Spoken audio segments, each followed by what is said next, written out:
All right, we're going to go ahead and get started. There's still a couple of council members that I know are running a little late, but we'll move forward regardless. Good afternoon. Welcome to the Public Safety and Government Operations Committee meeting. In attendance, we have myself, Councilman Burnett, Councilman Cohen, Councilman Costello is running a little bit late, Councilman Glover. Thank you, Mr. Chair. Councilwoman Porter, and Councilwoman Ramos. Members of the Office of the President, we have Nikki Thompson on the line. Thank you, Mr. Chair. Matt Stegman. Mr. Chair. Aaron DeGraffenreich. And representing the Mayor's Office, Natasha Mihu. And Nina Themelis. Thank you, Mr. Chair. Thank you. So this afternoon, the committee will have a hearing for Bill LO 21-0006, Quarterly Crime Stats and Violence Prevention Plan, for the purpose of the committee holding a hearing quarterly to review crime statistics for the police department and to monitor the progress of the biennial Violence Prevention Plan. This bill was introduced on March 8th, 2021, and will be a standing oversight meeting, and it was sponsored by myself. So without further ado, I'm actually going to go right to the police department and give them an opportunity. I understand they have a presentation for us today. Commissioner Harrison. Good afternoon, Mr. President, Chairman Conway, members of the Public Safety and Government Operations Committee, and the honorable council members. Thank you for the invitation to present this afternoon. I'd like to introduce the members of my team who are also in attendance. We have Deputy Commissioner for Operations, Michael Sullivan, Deputy Commissioner of Public Integrity, Brian Natta, Deputy Commissioner for Compliance, Danny Murphy, Deputy Commissioner for Administration, Jim Gillis, our Chief of Detectives, Colonel Cherie Briscoe, Chief of Patrol, Colonel Richard Worley. We have Lieutenant Colonel Jack Herzog from Investigations, Lieutenant Colonels Kevin Jones and Lieutenant Colonel Monique Brown from Operations, Shyla Graham, our Chief Financial Officer, Woody Davis, our Chief Technology Officer, Bill Joyner, our Equity Officer, Andy Smullian, my Deputy Chief of Staff, Michelle Wertzberger, the Director of Government Relations, and Shannon Conway, our Legislative Liaison. As I mentioned the last time I presented before the council, the smartest thing that I or any leader of any organization can do is surround themselves with the best and most talented people. Individuals that I have just introduced and others who cannot be here today make up a truly all-star team.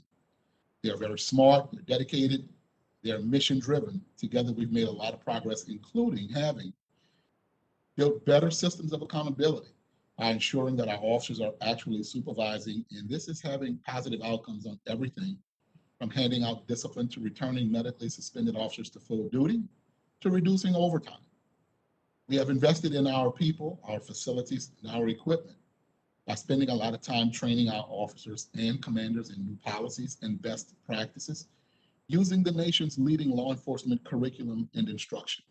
Similarly, we are building our department for the 21st century, such as modern technology and improved working conditions. Reduced crime.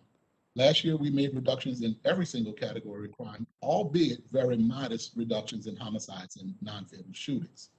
This has allowed us to reduce and streamline the number of microzones and put us on a path to free up more officer time for proactive community policing and problem-solving policing. I bring all of this up because, as many of you have heard by now, I made an announcement just prior to this hearing regarding some high-level personnel changes in our department. Like the members of any great team, some move up and some move on. We've been very fortunate to have Deputy Commissioner Murphy leading the Compliance Bureau for the last 2 years. He has done some really exceptional work. You'll hear about some of those things a little later in the presentation. Unfortunately, he will be departing the BPD in the next several months, going on to much bigger, though not necessarily all better things. Deputy Commissioner of Operations Michael Sullivan has stepped up and volunteered to lead the Compliance Bureau. And then stepping into the lead of operations, I am very excited to announce the upcoming promotion of Colonel Cherie Briscoe, who currently serves as the department's Chief of Detectives. Upward mobility and career growth are important for the morale of any organization. I strongly support both, which is why an emphasis has been placed on cultivating and training the next generation of leaders, as well as proper succession planning. To that end, let me assure the council and all of your constituents, who are all our constituents, that I have the utmost confidence in Deputy Sullivan and Colonel Briscoe in their new roles, as does the mayor and as does Judge Bredar and the monitoring team. We will continue to move forward with the pace of the reforms and frequency of the reforms mandated by the consent decree, and we will keep forging ahead, pushing for further crime reductions using place-based deployment, people-focused investigations, problem-solving policing, and community engagement. So I'd like to thank Deputy Murphy for all of his contributions and wish him the best of luck in his new endeavors. And I also like to congratulate Deputy Sullivan and Colonel Briscoe on their new upcoming roles. And I look forward to continuation of our work together. It is important to note that these personnel movements will not take effect until June 1st, which will allow for what I expect to be a seamless transition.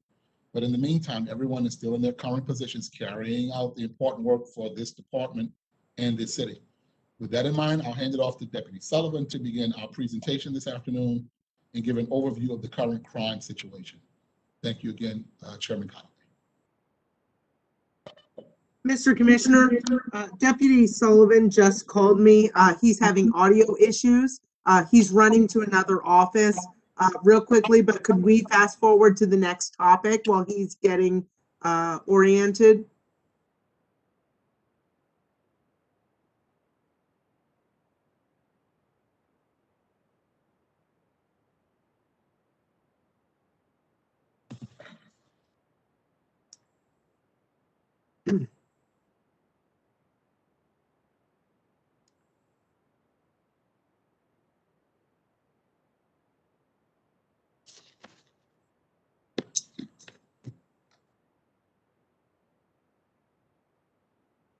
Thank you. Good afternoon, everyone. My name is Brian Nato. I'm the Deputy Commissioner for the Public Integrity Bureau.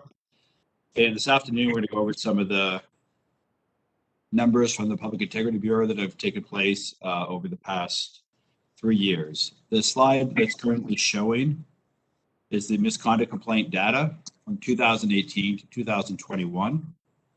What we've done on the left side in the first column is shown the total numbers from 2020.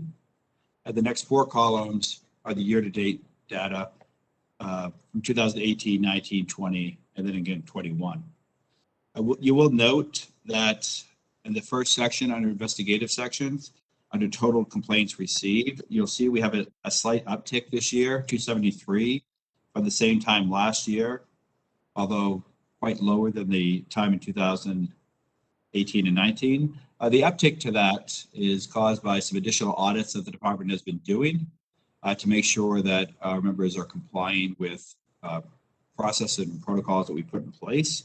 And as a result of that audit, the ones that don't pass do come here for review. So that's why there's been an uptick so far in 2021. The next section down shows complaints that are completed. Again, you'll notice a slight decrease in 2021 year to date.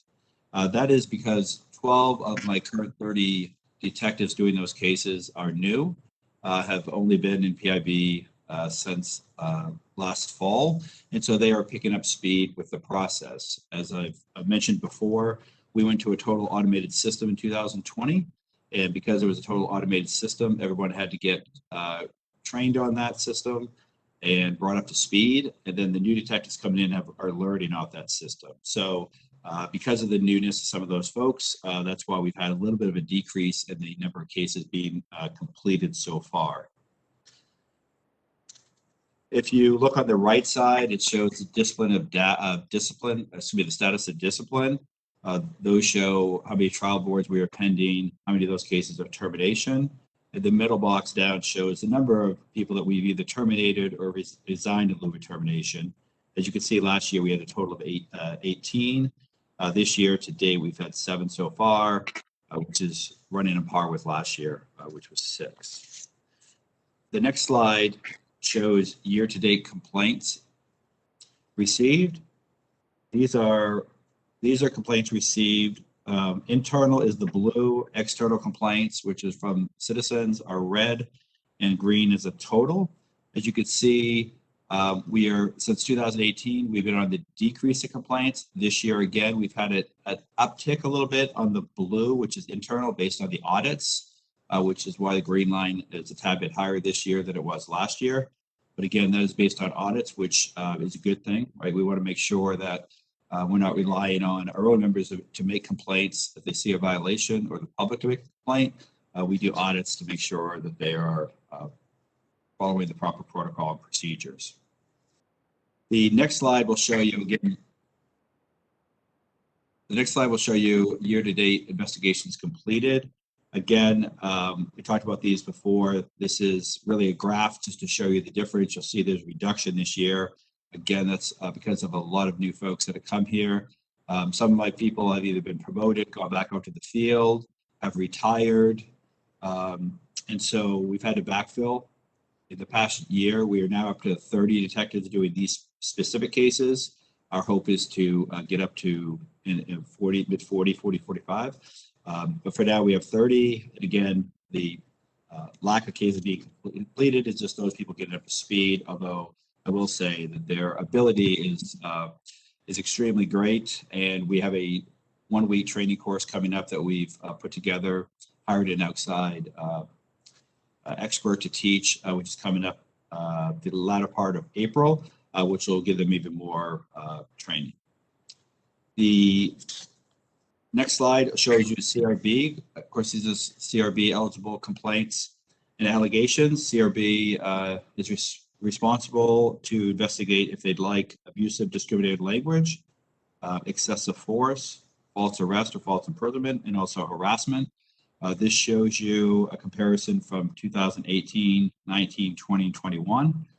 Those cases so far this year are on the decline overall, which is good for the department. The next slide is the expedited resolution. This is a process that we put in place in late 2019 to allow more minor offenses fair to appears for the most part, fair to appear in court.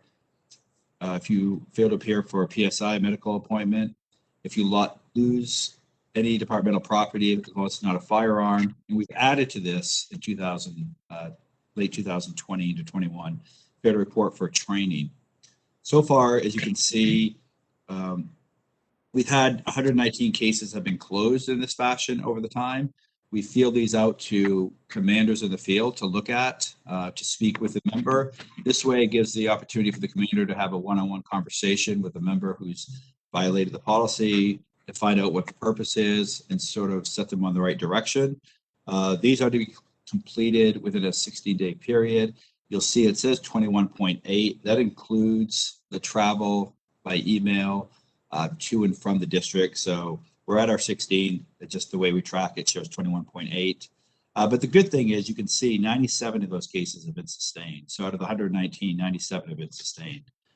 So great way to take the burden off PIB to do these cases, which are extensive, give it to the commanders to have a discussion, and we can get to a resolution very quickly with the hopes that it doesn't ever happen again. The next slide again shows expedited resolution comparisons. This is just showing flagged expedited resolutions, ones that were routed to command and closed. We've only had this in effect since November of 2019. So you'll see it's based on 2019-20, also 2021. The reason why there's blue tends to be higher is because at the beginning, we had a lot of cases that had not been, doesn't mean they came in after November, but they were in the queue to be investigated that fell into this process. And so we sent those ones out to the districts. That's why it shows more at the beginning. I think as years go on, we'll sort of see a steady number across the way. The last slide shows the closure rate for expedited resolutions. This, of course, shows some of the data from before about which ones were sustained, not sustained. And you can see the dark blue, of course, is the majority of those are sustained. And so it's a good way to, again, have quick conversations with members who violate, some of the minor offenses, failure to appear or loss of property, get it taken care of, get them back on the street, let the commanders know what the violation was, and then we can move forward. without tying those cases up for months, waiting to be investigated. Okay, that's the presentation I have. If anyone has any questions, I'll be more than happy to take them. Thank you, Deputy Commissioner Nato. I'm going to actually open the floor to questions for the committee. We're going to break this up into sections so that folks can ask questions along the way. So I've actually just got one question. I noticed in the slide about internal and external complaints, one of the earlier slides, that if you go back, it was a table. That one right there? Nope, keep going. It was one of the first ones. Received. Keep going. I'll see if I can find it. Which one's the graph? 14, it's this one, yes. I noticed that in the investigative section, that very first piece, that internal complaints have been going up from 2020 to 2021, and that external complaints have been going down. I understand why external complaints have gone down. It's something we've been working really hard at. Can you explain to me a little bit about what we're seeing about the internal complaints? What types of complaints are we seeing, and why do you guys think that's going up? Yes, as I mentioned, those are pretty much coming from the audits because we're doing audits now in the department. We're starting to audit, seatbelt use, body worn camera violations, et cetera. And so with the audit unit doing more audits more frequently, the violations that they're noting are the ones that are coming over here, which is why we've had an upswing. In 2020, audits did start, but a lot of it was working on the process. And so we weren't getting as many of those complaints. Now that they're up and running and we're giving them our input of what they should be auditing, they're coming up with what they should be auditing. There's far greater audits going on in the department, which, as I said, is a good thing. Those complaints are coming over here. So that's why we have an upswing. Good. And Just to add on to that, yeah, as part of our reforms, as we increase our internal monitoring capacity, we'll identify issues like this and refer them for disciplinary action as appropriate for PIB. So that trend may continue as we become more self-correcting. Good to know. And then what type of issues are the audits uncovering? Are we finding that there's a particular issue that comes up more frequently, or? The audits are fairly wide-ranging. We take a very close look at use of force, for example, transportation, and other body-worn camera activation, stop, search, and arrests, and the like. So in each of those areas, we'll find various issues on a case-by-case basis and refer those over to PIB. So we're implementing better internal monitoring capabilities across those areas of reform as the policy and training become activated. At the end of the day, we have to perform according to those policies and training. So as the audits identify issues, we're referring them over, but it's they're different areas that we're looking at and different issues in those areas. It could be as serious as us finding an internal excessive force complaint and referring that, or something more minor that still is against policy and we need to refer it. So there's a variety of issues there. Awesome. Thanks for explaining. Anytime we can ask, Oh, please go ahead. Let me just jump in just to add that, because they both explained it very well. But this is what I think we all could look for in a reform initiative like a consent decree. In the early iterations, you'll find citizen complaints high, supervisory initiatives and actions against officers low. As you begin to see the culture shift, you'll begin to see those citizen complaints reduce, but internal actions increase.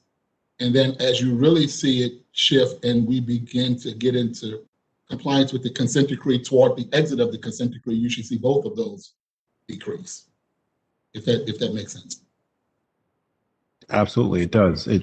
To me, I sort of logic it as the police is now doing a better job of holding itself accountable than it had. Absolutely. Yeah. Absolutely. Awesome. Thank you. I want to open the floor to Councilwoman Ramos. I see she has her hand raised. Thank you, Mr. Chair. Thank you, Commissioner and BPD staff. I also want to thank Director Wurzberger for sending the slides ahead of time so I can actually see them. I can't see them very well on the WebEx. I guess that just means I'm getting older. The question I had was really a simple one. On that same slide where we are now, What is the time frame here? Because we're only in the third month of 2021. Are we going to be seeing a humongous amount of complaints in 2021 for the rest of the year, or is this a fiscal year, or is this, what is this? So thank you for that question.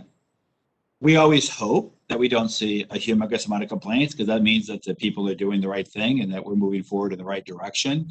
So it's hard to predict that.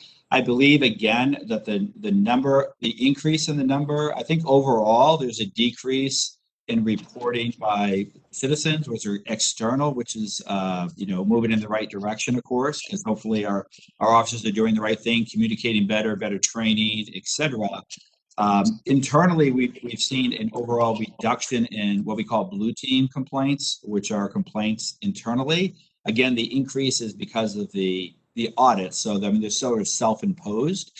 But again, those are good things. We want to be checking, right? Things that a supervisor or another member may not see, we may pick up certainly on. Yeah, and I appreciate that. That wasn't my question. My question is, if you look at the 2021 column, it says 2021 year to date, 141.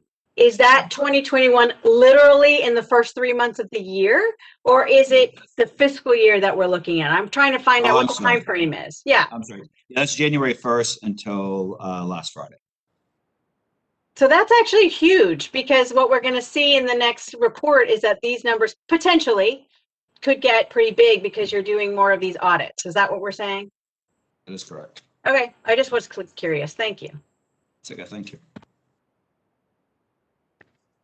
All right. I don't, any other questions, council members? Please use the raise hand function or speak up. I can't see everyone at the same time. Yeah, Mr. Chair, this is Councilman Cohen. I have a question, but it's a policy question. Do you want me to save it till the end?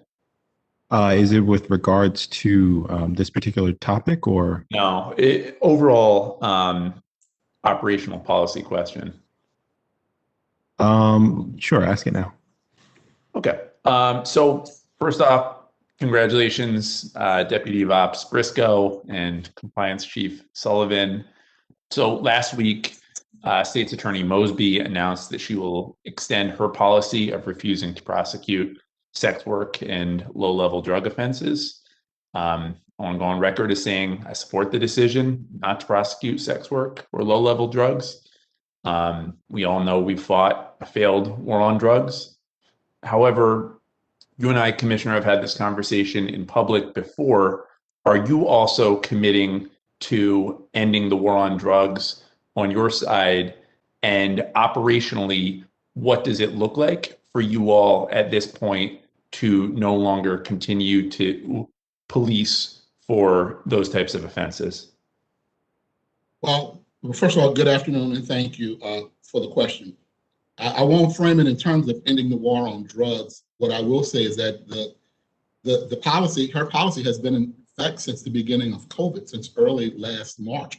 And we made the adjustment back then. And so we have been operating for now over a year in not making arrests for people who are in simple possession unless there's some other supporting evidence of a crime being committed along with that kind of requires it. But we have been not making arrests based on that state's attorney policy change for over a year. And the fact that she has announced to make it permanent doesn't change our deployment or our operational deployment, because that's what we've been doing now for a year. With regard to people who are addicted, people participating in sex work, we haven't made those arrests, and we've been working to try to get people the wraparound services they need for that. However, we are still pursuing people who are selling drugs, traffickers, dealers, because there is a correlation between that industry and the violence that we see in our city. And we've been working to train officers to identify and to know who the dealers are and how to make quality arrests with quality cases to present to our state's attorney on those trafficking cases. Sometimes you'll need evidence from the purchaser to facilitate a good case to the state's attorney. But we have not made those kinds of arrests in over a year, and we've made the adjustment. And we've been policing fairly, in my opinion, doing a good job based on that adjustment. Can I ask a quick follow-up, Mr. Chair? Yes. Great. So also great to see you, Commissioner. Again, support the decision. Know it's been going on since the beginning of COVID. Know that according to Ms. Mosby's statistics, that overall crime has dropped, particularly violent crime and property crime, while we've not been prosecuting these offenses. And again, support the policy personally. One concern that I've heard among some folks in the sex work and sex trafficking advocacy communities is that by not arresting or prosecuting sex work, that it could somehow empower or embolden traffickers. So I wanted to just make sure with you that you could reassure the public that your officers are still aggressively pursuing folks who traffic vulnerable people, and sort of the distinction between not going after sex work versus going after trafficking. Well, yes, thank you. The community has my commitment and the Baltimore Police Department commitment to pursuing human traffickers and people who are participating in trafficking people against their will. That's a priority for us. To the extent that there are people participating in sex work, of course, we haven't been making those arrests. And we want to be able to refer people to get the help they need so that perhaps they could not be in that life and they could have a different pathway. So yeah, I want to be consistent, and I want the people to be reassured that we absolutely are going after everyone and anyone participating in human trafficking and, forcing people against their will to be in sex work. They will always have our commitment for that. Thank you. And thank you, Mr. Chair. Thank you, Councilman. I've got Councilman Burnett next. Chair, good to see you all. Good to see you, Mr. Commissioner. I had one quick follow-up on this slide, or two on this slide. One, I was just a little bit confused because the Councilmember Ramos asked about the timeline for these statistics, and the slide says year to date. So my assumption is that this would be from March to now. Is that assumption incorrect? So year to date would be January 1st till today. But we actually Okay, that's how you guys do it. Yeah. Okay. I misunderstood that. Okay. And then I guess the second question on the disciplinary status. Can you walk us through the scenario where someone would maybe suspended with pay versus without pay? Sure. So under LEOBR, if you commit a violation for which is a felony, you could be suspended without pay. And if you committed some other violation for which it's in the best interest of the department not to have you be have your police powers, we suspend you with pay. So we have 6 people currently that are suspended without pay, 7 individuals who are currently suspended with pay. So the suspended with pay, those folks are still working. They're somewhere in the department where they have non-law enforcement powers. They may be working at some area of headquarters, something in a district, but they do not have any law enforcement powers, so they are not out working in a law enforcement capacity. They cannot work overtime shifts as a law enforcement capacity, secondary details as law enforcement. They have essentially no law enforcement powers. So they must fill a role in the department for which they don't need law enforcement powers for.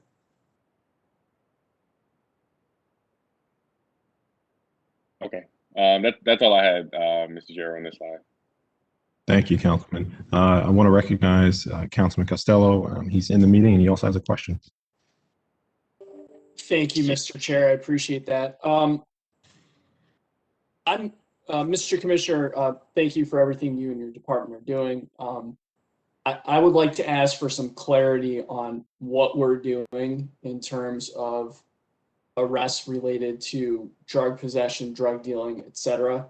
I feel that there has been a lack of clarity. I'm not pointing at you. I'm not pointing at the state's attorney. I just think there's some confusion in the public. And for me, this would be a good opportunity to provide clarity around what the criteria is for whether or not someone is investigated or arrested. So can you please walk me through what that looks like? Well, thank you. Yes, and since once again, the beginning of COVID, when there was a policy change in the state's attorney about prosecuting individuals for simple possession of contraband or narcotics, that being any kind of narcotics, not just marijuana, which was the previous policy change 2 years ago. Since then, our protocols have been that because they're not allowed to enter the jail facility, we had to make adjustments in how we engage those individuals who we find to be in possession.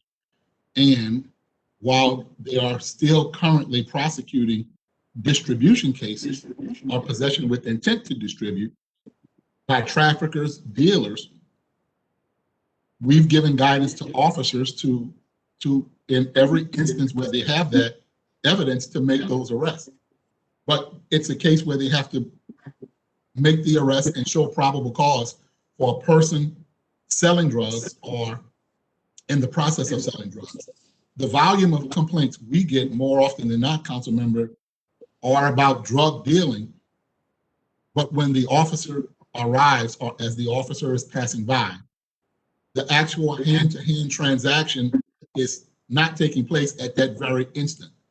And people, will complain to my office, to our district commanders every day and want us to go make the arrest. But in the distribution case, the officer has to physically observe the selling or the hand-to-hand transaction or the transaction, whatever it may be about, he has to observe that or have someone point it out and testify to it. Other than that, we cannot just arrest a dealer because someone has identified him as a dealer, but the officer hasn't made the observation, or some other witness is not making that observation and telling it to us. And so more often than not, we see people who are, I'm sure, in possession of contraband. And we have now trained all of our officers on stops, searches, and arrests so that we've given clear guidance on Fourth Amendment, what is actually required by the Constitution to have reasonable suspicion to stop a person and investigate, then probable cause on what's legally required to make a physical arrest. And so now that we've given that guidance, we do attempt all the time and in every district to identify those people who are selling drugs. But it's not always possible for us to make the arrest of those individuals if the officer didn't personally observe the actual hand-to-hand transaction. That's the hardest thing to communicate to community members who are complaining and who send me emails and complain through our district commanders. So, Mr. Commissioner, I appreciate the narrative, but I don't know that my question has been answered, and perhaps I did a poor job of articulating what my question was. So please help me as a layman / non-law enforcement officer or officer of the court understand what simple possession means as the state's attorney has defined it, and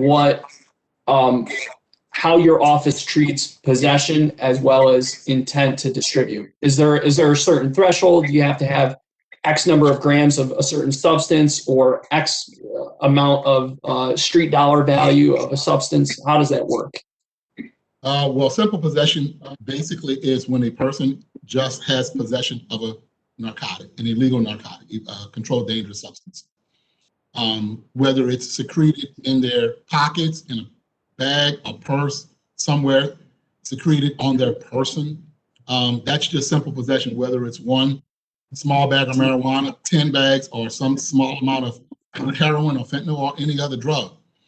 And Mr. Commissioner, I apologize for interrupting. Define what I'm looking for is a definition of what small or minor is. So, for example, if someone is walking around downtown with a backpack with 3 bricks of cocaine, I'm assuming that you will arrest them. Versus if someone is walking downtown with 3 grams of cocaine, I am assuming that you will not arrest them. What I'm looking for is what's the threshold to trigger that action by the department? So I don't know that the state's attorney has defined a threshold, other than I do recall her saying simple possession in any amount. I remember that. Now, possession with intent to distribute could be a weight volume, and it's different from state to state. It could be a weight volume. It could be a manner.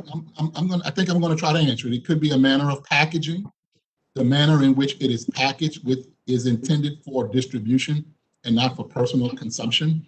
But certainly, if somebody has 3 kilos of cocaine, that is not, by anyone's estimation, simple possession, or fentanyl or heroin.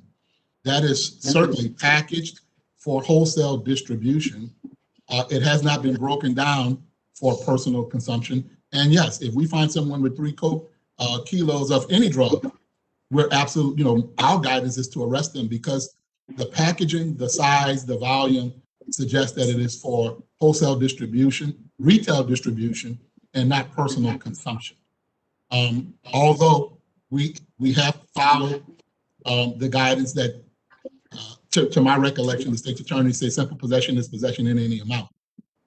We would certainly make the arrest if we can articulate that the manner in which it was packaged, the volume that supports that it's for distribution and not personal consumption, or any other substantive evidence to support that the person is, or is about to engage in the sale of it, along with any other supporting evidence that would make a good report. Money they saw the person collecting, the manner in which they were meeting with people in secret or in the open. All of that should go into a report to make a good report, to give the officer good grounds for a possession with intent or distribution case. Mr. Chair, I've asked my 2 questions. I'd like to be put back in the cycle to follow up with the commissioner further on this, but Mr. Commissioner, again, I appreciate the narrative. I don't believe that my question has been answered. I'd like to circle back to better understand what the specific criteria is. And my concern is not just on behalf of community members, and I understand the state's attorney has criteria and BPD has criteria, and those may or may not be the same. But my hope is that the police department is able to articulate what that criteria is, because if they're not able to articulate that, then I am concerned that police officers don't know what that criteria is, and therefore are not in a position to be able to, effectively carry out their duty around this one specific area, which I know is something that you are working very diligently on, ensuring that police officers know what they can and should do and what they can't and should not do. So I'd like to circle back, when I come back up next in the order, Mr. Chairman. And thank you, Mr. Commissioner. I appreciate it. Absolutely. But before we move on, I do want to say that the criteria is not always in the amount. It's in all the other things that I mentioned, the manner in which it's packaged, and all the things an officer may see or may be around to document that this supports an operation of distribution. Thank you, Councilman. It could be a small amount, but the things that support that it's being sold and not used would support a distribution case or an intent to distribute case. Thank you, Councilman Costello and Commissioner Harrison. I want to get to the next 2 council members, Councilmember Porter and Councilmember Glover. Before we do so, I just want to note that we have not jumped into the crime stats yet, we have not jumped into the crime stats yet. So if we've got questions there, you can, of course, ask them now since we've opened the floor to them, but please know that we're going to jump into all crime stats, and specifically shootings and homicides coming up next. Councilman Porter. Mr. Chairman, just Yeah. for the record, whenever you are ready to jump into that section, DC Sullivan is locked and loaded. He's ready to go. So you just tell me and we'll switch up. Excellent. Thank you, Michelle. Councilwoman Porter. Thank You have a you. question? Thank you, Mr. Chair. So I will save my my question related to shootings, particularly in Pigtown, in the South Baltimore area, for the next section. But I wanted to follow up with the with the definition of the definition change that the state's attorney just put out. I was just wanting to follow up. At a previous briefing, you all mentioned a grant program, a behavioral health grant program previously mentioned. I wanted to know, has this program started? Have you all coordinated with that program along with the state's attorney's office? My only concern is that, while we are, prosecuting drug dealers, I also want to make sure that we are thinking about the health program infrastructure for addicts that are intertwined in this system as well, because what we're seeing down in South Baltimore, not only are dealers actual dealers, but some of them are addicts as well. And so I just want to check in on that program to see if you all have started it and have any relevant data to share.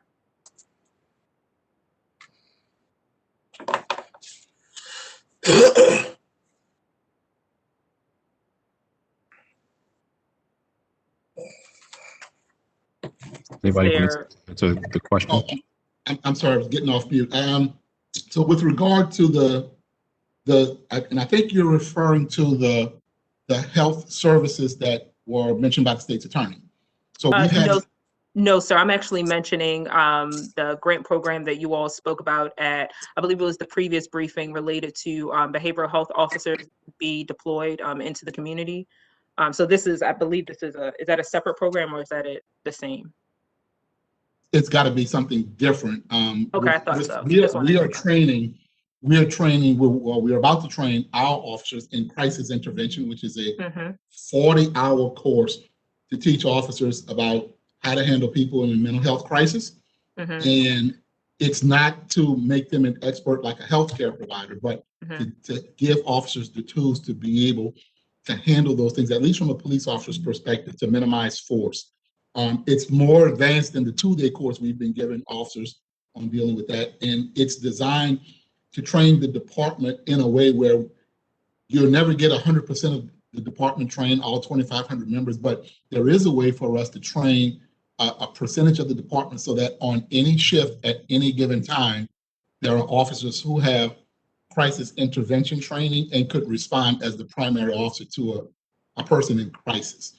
With regard to grant funding for behavioral health, I'd have to get back to you on the answer to that. I don't have whether that has been onboarded or money has been downloaded for us to build that infrastructure just yet. Yeah, I can provide some.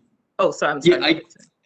I can provide some additional context on that. I think there are multiple different conversations that kind of overlap and sometimes don't on this. We do have some existing partnerships and capacity internally as well as externally to provide that kind of like co-responder model that many folks are talking about. We have a crisis response team internally that pairs an officer with a licensed clinical social worker to respond to these scenes. That program historically was grant funded, and I now believe is funded perhaps through one of our local partners. So that unit continues to operate. We are piloting a diversion program where the lowest level acuity behavioral health calls could be diverted straight from dispatch to go to a local behavioral health partner to talk through those kind of situations and dispatch someone if necessary. So that pilot is forthcoming in the very near future. I think there have also been discussions about additional grant funds that may be available to expand the co-responder model and just build up behavioral health resources in the community to try to get members of our community the care they need, which is not always a police officer. But we can follow up with more specifics on that. There are a lot of different programs that kind of interweave in some way, and we can provide more specifics on that too. Thank you for that. And the only reason why I bring that up is because when we have such a public health shift like that, I want to make sure that the agencies are connected to support these administrative shifts. That's actually a major concern that I have, is that ensuring that our health systems can accommodate. Our police department is talking with our state's attorney. Our state's attorney is talking with our council members, so that again we're providing an integrated approach. To some of these administrative shifts. And so I'll look out for that data, and I'll wait for my second question. Thank you, Mr. Chair. Thank you, And Councilman. just to add on briefly to that, to give a little bit more context, as part of our consent decree and the reforms specifically in the behavioral health realm, is that we had to formalize relationships that are those collaborative across the city relationships between the police department, city hall, the health department, and community partners. It's a group called CPIC, Collaborative Planning and Implement. Okay, great. And so one of the other requirements of the degree is to implement address gaps in the system through gaps analysis. So there's a lot of collaboration and planning to plug these holes you're speaking of, and that'll be continued work moving forward. Great. And if whomever is providing the follow-up information, if you can provide the like the timeline for that gap analysis, I'd like to see where you are in the process of that as well. Thank you. Absolutely. Thank you. Thank you both. And we finally have a question from Councilman Glover. Thank you, Mr. Chair. Thank you all, BDP, for being a part of this hearing this afternoon. My comment is kind of piggybacking on with Councilman Costello had talked about early on. But one of the main things that I want to focus on is that I'm just wondering if, I know we're out here and we're all in the fight against the war on drugs. And I think that, like the state's attorney has mentioned, I've seen the crime stats go down as well. My concern is, are we still focusing on those dealers that are selling the drugs in our communities, that has these open drug markets where you can clearly see exactly everything that's going on? Because my concern is that, which I witnessed and seen myself, you know, our kids are out here playing. It's getting warm, the weather's warm, and our kids are out here in the streets playing, and they're seeing the dealers actually dealing right in front of their face. And my thing is, are we coming up with some type of strategy where officers are coming out, walking the community, and you know, in unmarked cars and observing and doing an investigation to bring that part of the dealing to a cease? Like, what are you guys doing about that? Because again, I mentioned over here, my district is between the Eastern and the Southeastern district, and you can clearly see, Stevie Wonder can see what's really going on right in the community. And like I said again, I fear that that one of our children may come across and see this with their eyes. And also, you know, you never know. Sometimes these things break out into, this is how we get the homicide rate to go up, because something may have gone wrong with a deal or whatever. And I'm just afraid that our children will be caught up in this mess. So I just hope that we're not taking our eyes off the bigger prize, and that's the individuals that are still out there dealing with drugs, that are doing it blatantly in front of our face. And I just need to know if you guys are still doing like investigations to make sure that that this come to a cease. Thank you, Or that Councilman. arrest us than me. Thank you for that, Councilman. The answer is yes, we focus on that. And yes, we have covert and undercover operations that focus on those open air drug markets on many, if not all, of the streets in our city. It's not often that you hear about us taking these groups down, but yeah, we focus on that. And I think many of the complaints we get, you know, quite honestly, is why do the police officers drive past? And, you know, what can the individual officer in the car by himself do? And oftentimes, like I said earlier, the officer has to observe the actual hand-to-hand to know which one of them is the dealer, which one is the purchaser, to be able to effect the arrest of the dealer. Those are things we work to teach the officers how to do.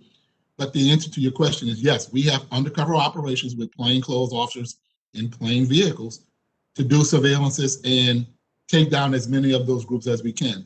Are there a lot of them? Are there more of them that we can get to on any given day? Yes, there are. But the answer to the question is yes, that is a high priority and a focus. Okay, thank you.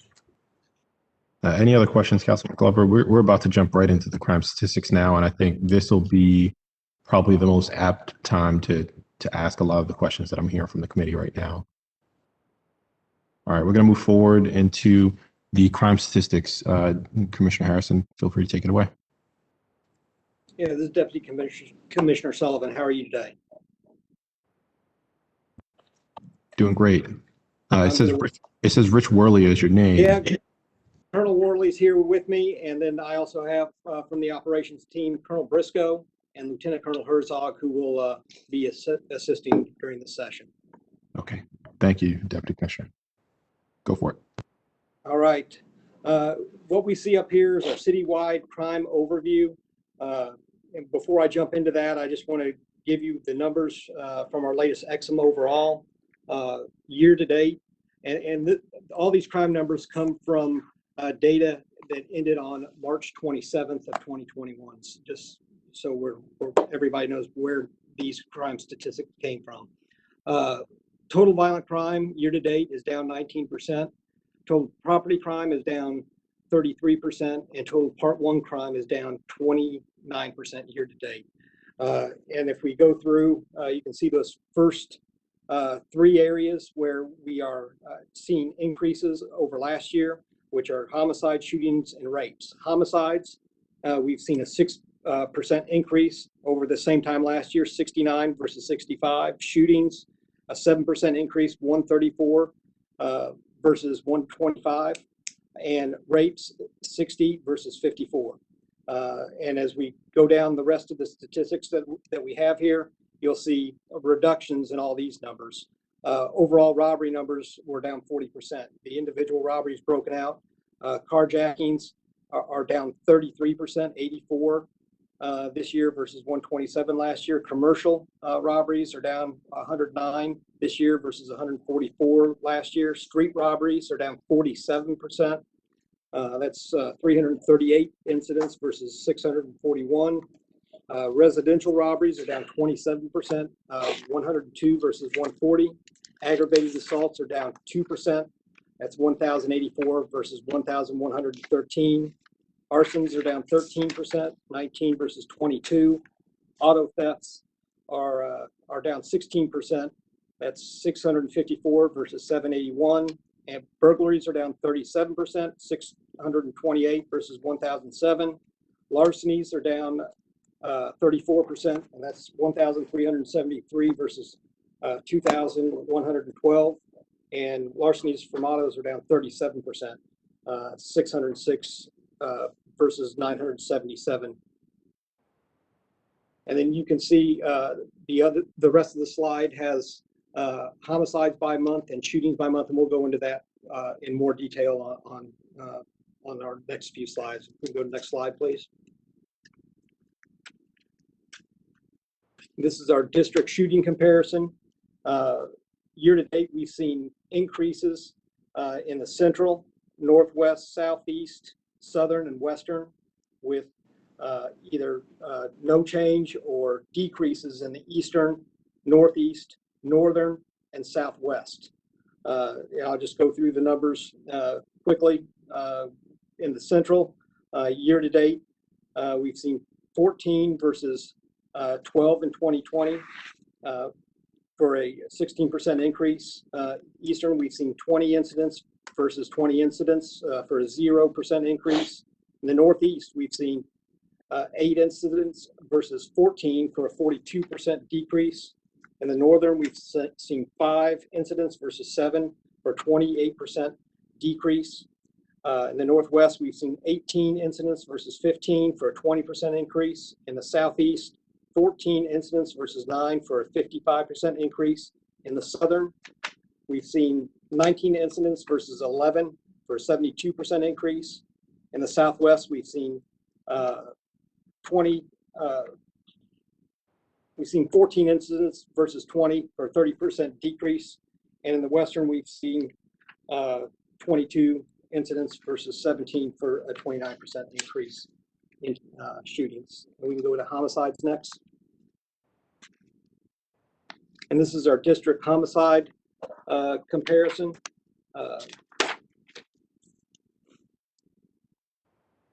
Year to date, the central, let me just go through where we've seen increases and decreases. The central, we've seen an increase. The northwest, the southern, and the Western have all seen increases this year. The Central has seen 8 incidents versus 2. We've seen the Eastern have 7 incidents versus 7 incidents for the same number year over year. The Northeast has seen a reduction from 11 incidents in 2020 to 3 incidences in 2021. The Northern has seen the same number of incidents over years, 4. The Northwest has seen an increase of 1, 10 versus 9 last year. The Southeast has the same number of incidents year over year, 6. The Southern has seen increase from 8 last year to 14 this year. Southwest has seen a decrease of 1 incident from 6 to 7, and the Western has the same number of incidents year over year. We can go to the next slide. We're going to talk about gun arrests. We've seen a significant increase in gun arrests here in 2021, nearly a 30% increase. The vast majority of increases we've seen are patrol numbers with a 37% increase, which is where the vast majority of this work is done, is within the patrol districts. And then non-patrol is showing a 15% decrease year over year, but it's a much smaller number. So we have those that we've seen significant increases overall. And sir, I can go through each of these district by district if you want, or I can move on to the next slide.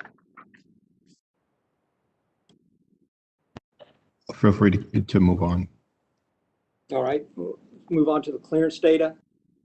And I want to be clear, this clearance data is our UCR clearance rates as our records unit, Central Records processes them for UCR for being able to provide these records at the end of the year to the FBI.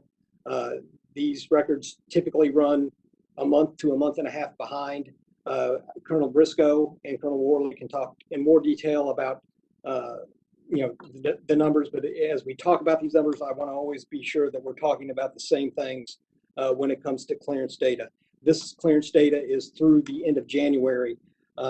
There's been other clearances since then, but once again, this is a system of record that so we're all comparing the same thing at each of these meetings when we meet.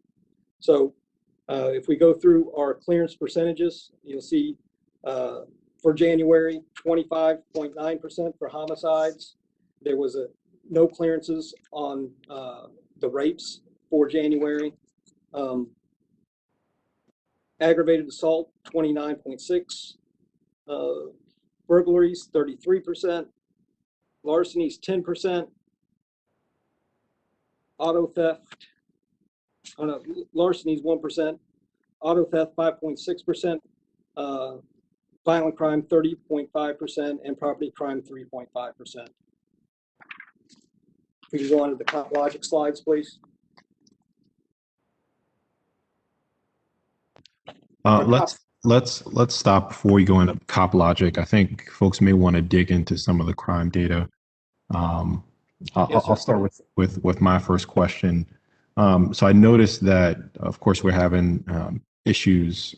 We're seeing a rise in homicides and shootings across the city, but very specifically, we're seeing a rise in the Western, the Southern, the Northwestern, and the Central districts. But we're also seeing declines in some areas. Do you guys have any insight as to why we're seeing spikes in some districts and significant declines in others? And I'll pass it over to Colonel Worley to give you some more detail on that.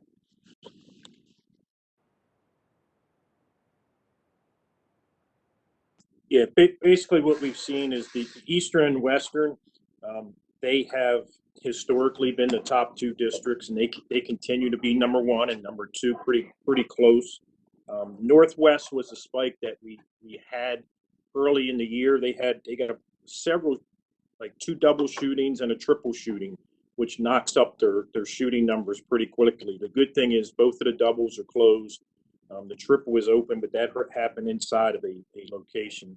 The southern is the one that we have the biggest concern about right now because we've got an issue going back and forth between Pigtown. That's kind of a three-way issue: Pigtown, Cherry Hill, and Brooklyn.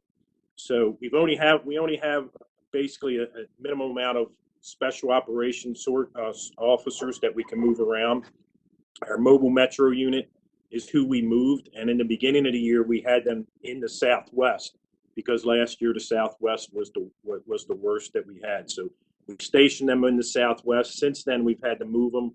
We have SWAT on occasion, but they have their main job is to do the raids, so they aren't out there. So we're just working with limited resources, and we're using our district action teams as best we can to combat the times. But what happens is it shifts. We put units in the Southwest, it moves over to the Western, then we have to move to the Western. But we also had just seen the thing that the deputy just talked about with the gun arrest. It's no coincidence. There are a lot of people carrying guns. Where we didn't escalate to shooting someone, we would escalate to maybe a fight or something minor. With so many guns out there, we're just getting people getting shot over things that are ridiculous, road rage, just simple arguments, and we're trying to stay on top of it. Our clearance rate is a little better this year than it was last year, so we are closing some cases. But basically, it's just a shift in the. It's no gang wars or anything going on, but the issues in the southern are the most concerning. The western just has a lot of areas that we have to deal with that are just not police issues. It's just several issues like Penn North and some of the other areas throughout the city. But I mean, if you have a specific question, I'd be happy to answer. I don't have a specific question. I think I'm more generally concerned about. We know this is a matter of momentum. Yes. And if we fall behind early in the year, it's near impossible to catch up later on in the year.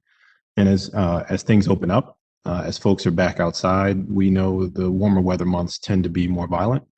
And starting off the first quarter of the year, seeing significant spikes in some districts, I'm concerned that if we don't get a cap on that, they're really going to be hard to control later on in the year. So I'm curious about your approach there.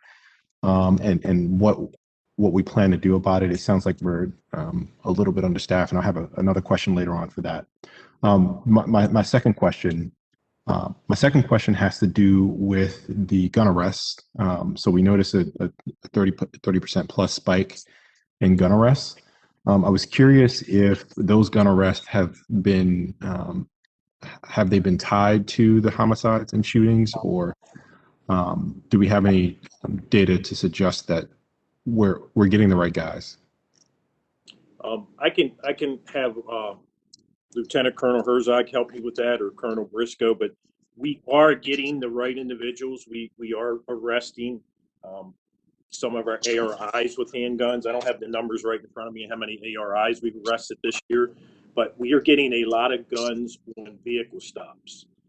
So the way it works is we have a shooting or an act of violence. We usually deploy to an area as an after action.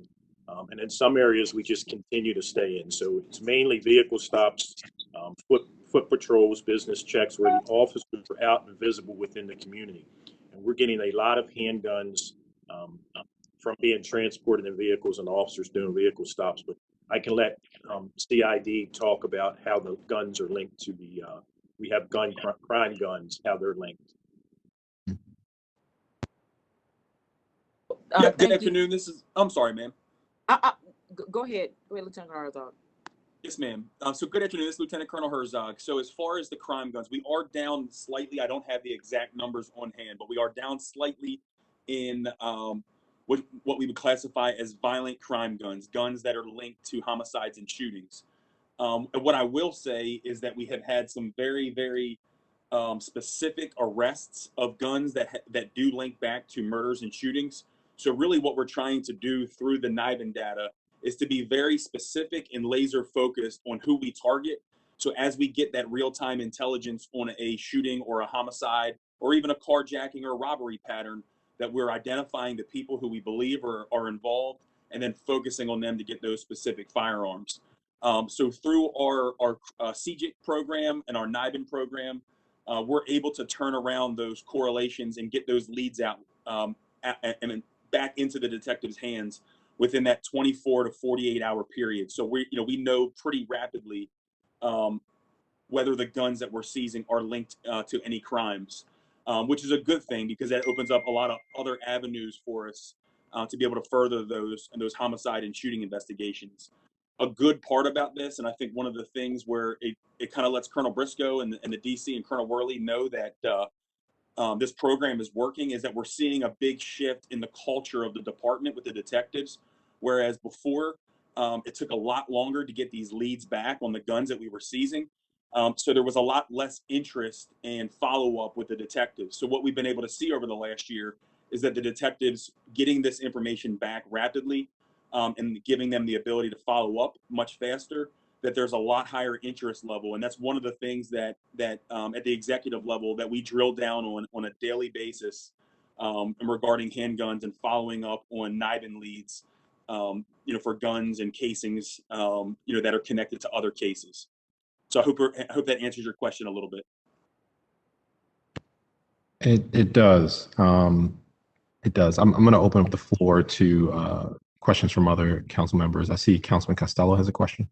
And also, sir, really quick, we've had a lot of shootings this year of not the domestic sort, but just family members and acquaintances get in a dumb argument. We just had a shooting on Robinson Street.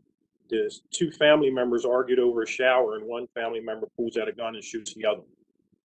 It's just crazy how these little tiny disputes are escalating to gun violence. If I may add to that, this is Colonel Briscoe. You spoke, Councilman Conway, about the issues in the Southern District. I can tell you where we see connections of cases on our daily crime call, we're drilling down on those cases, as well as having conversations about strategy sessions in terms of who we're going to focus on and who is a potential target for retaliation. So those are happening to bolster deployment, that we're using our resources as effectively as we possibly can. So without going into detail, like there's some cases in the Southern District that we know we're focusing on particular groups and individuals to bring some resolve to the violence that we've seen there. And we know that through intel, through data technology. I just wanted to add that. Thank you, Colonel Briscoe. And I think I know we have to be sensitive about the conversations. I realize intel is going to be really important, especially where we realize that there is a network of connected shootings and homicides. And where we can identify those, I think, is really the key, and hopefully getting our hand on the problem. I'll come back if I have any particular questions with regard to that. I want to hand the floor off to Councilman Costello for a question. Thank you, Mr. Chair. I'm good. I'll take the rest of my discussion offline with the commissioner. Appreciate it. Thank you, Councilman. Next, I've got Councilman Glover.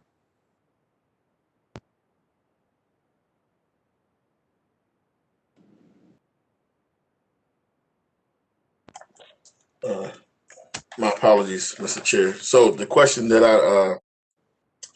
I do have is, so last night we attended, my staff had attended the Care Community Association meeting last night. And at that meeting, we're divided between the Eastern and the Southeastern District. And at that meeting last night, the Care Community have said many times, they're a community that's vibrant, strong, active, and they're on the map. But last night, the Southeast or the Eastern District had no crime stats to report. And what they were saying is that they're kind of using the neighboring communities to get those stats. So they're basically saying, we want to know our own stats, not going to the neighboring communities, which would be probably part of Butchers Hill or like McElderry Park. We want to know our own stats.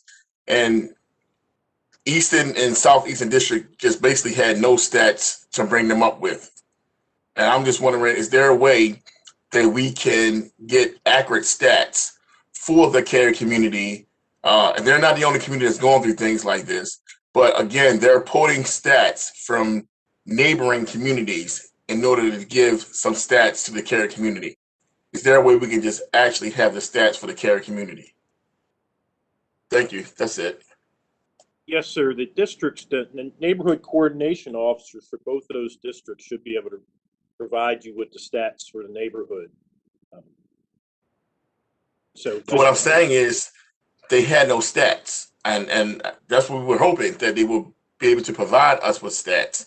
The stats that they had provided us with are stats that are coming from the neighboring communities. Like, again, stats coming from the Butchers Hill community, maybe coming from the Gallery Park community, from the Library Square community. That's how they're getting their stats. They're not getting the stats actually from the care community themselves.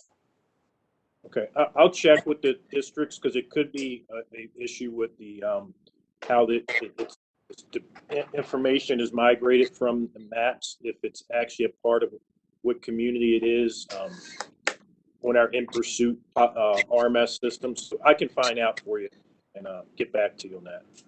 Okay, thank you. Yes, sir. Thank you, Councilman Glover. I see Councilman Burnett has a question. Floor is yours. Thank you, Mr. Chair. So one quick question on the slide for clearance. Can we walk through forcible rape? It looks like there have been 20 cases reported year to date, and none of them have been closed, which is pretty disturbing.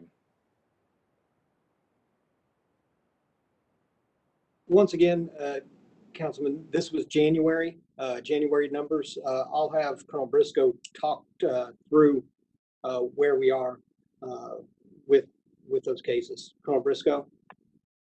Yes, sir. Thank you for that question, Councilman. So I know that you're reading the slides, but I'm going to give you the data that I have in front of me. So thus far this year, we have reported in terms of rape cases, 60 cases. Of those cases, 19 of them are stranger cases, and 19 of them are stranger cases, and the remaining are not stranger cases. We are working with our partners as well as the victim to be able to take the cases through the entire process to get the outcome of closure. And just as the Deputy Commissioner stated, that these numbers are lagging behind, but I wanted to share that there were no pattern with those cases to this point, and there's no there are only 19 outstanding stranger rape cases, none of which are patterns. I hope that helps to answer your question a little bit in terms of context of what you're seeing. Yeah, I mean the context helps, but it sounds like even at the higher reported number, there's still none of the cases have been cleared. So this what you're seeing is a delay in reporting because we are using in our RMS numbers that get vetted all the way through. So internally, we're holding the numbers that we know have gone to central records, and after that number is reported out to the federal government, then it is reported to you. So thus far internally, there unofficially 14% of the cases are closed. They have not gone through the entire administrative process to reflect it in writing. That is why there's an asterisk there denoting through January. Okay. And is I mean, it looks like the final is above average or above the national average. I guess what are the challenges with many of these cases or closing out these cases? So I don't know if I will call them challenges. I just know that the process is a bit long because with this type of crime, it involves various levels and layers of investigation, and that often includes a level of forensic information and evidence that has to be processed. And we're dealing with a very sensitive victim. So often these cases take longer in terms of process, but I won't call them challenges. If there is a challenge, it would be oftentimes for the stranger cases, the ability for the victim to potentially without evidence affirm who a suspect may be. And then we're waiting at that point for any DNA or physical evidence, which still takes us back to the forensics. Got it. Okay. My second question, and this goes back to the earlier line of question around the prosecution of drug cases. Obviously, I understand sort of the sort of larger ecosystem at play around what it takes to do a prosecution, the state's attorney's position, et cetera. Can someone walk me through how such a position could impact a case like, what we see in the issues of human trafficking, for example? Sometimes the person in possession of drugs may be using them or supplying them to someone else to drug that person or to control that person. How does the ceasing of prosecution impact the ability to investigate those type of scenarios? For that, there are a number of there's so many nuances that can happen during these cases, Councilman, and I don't want to say that these can't impact, but human trafficking is something that we're focused on, and it still gives us the opportunity. It doesn't hamper our opportunity to work in the human trafficking realm, just because these cases won't be prosecuted at the simple possession level. It does give us the opportunity to follow these same investigative leads that follow the law. However, our focus is on victims and doing what we can to provide victims what they need to be able to get out of those situations. So there is no hampering of those investigations as a result of that policy. Okay. Thank you, Mr. Chair. I'll reserve my rest for the next round. Next, I've got Councilman Porter. Yes, thank you so much, Mr. Chair.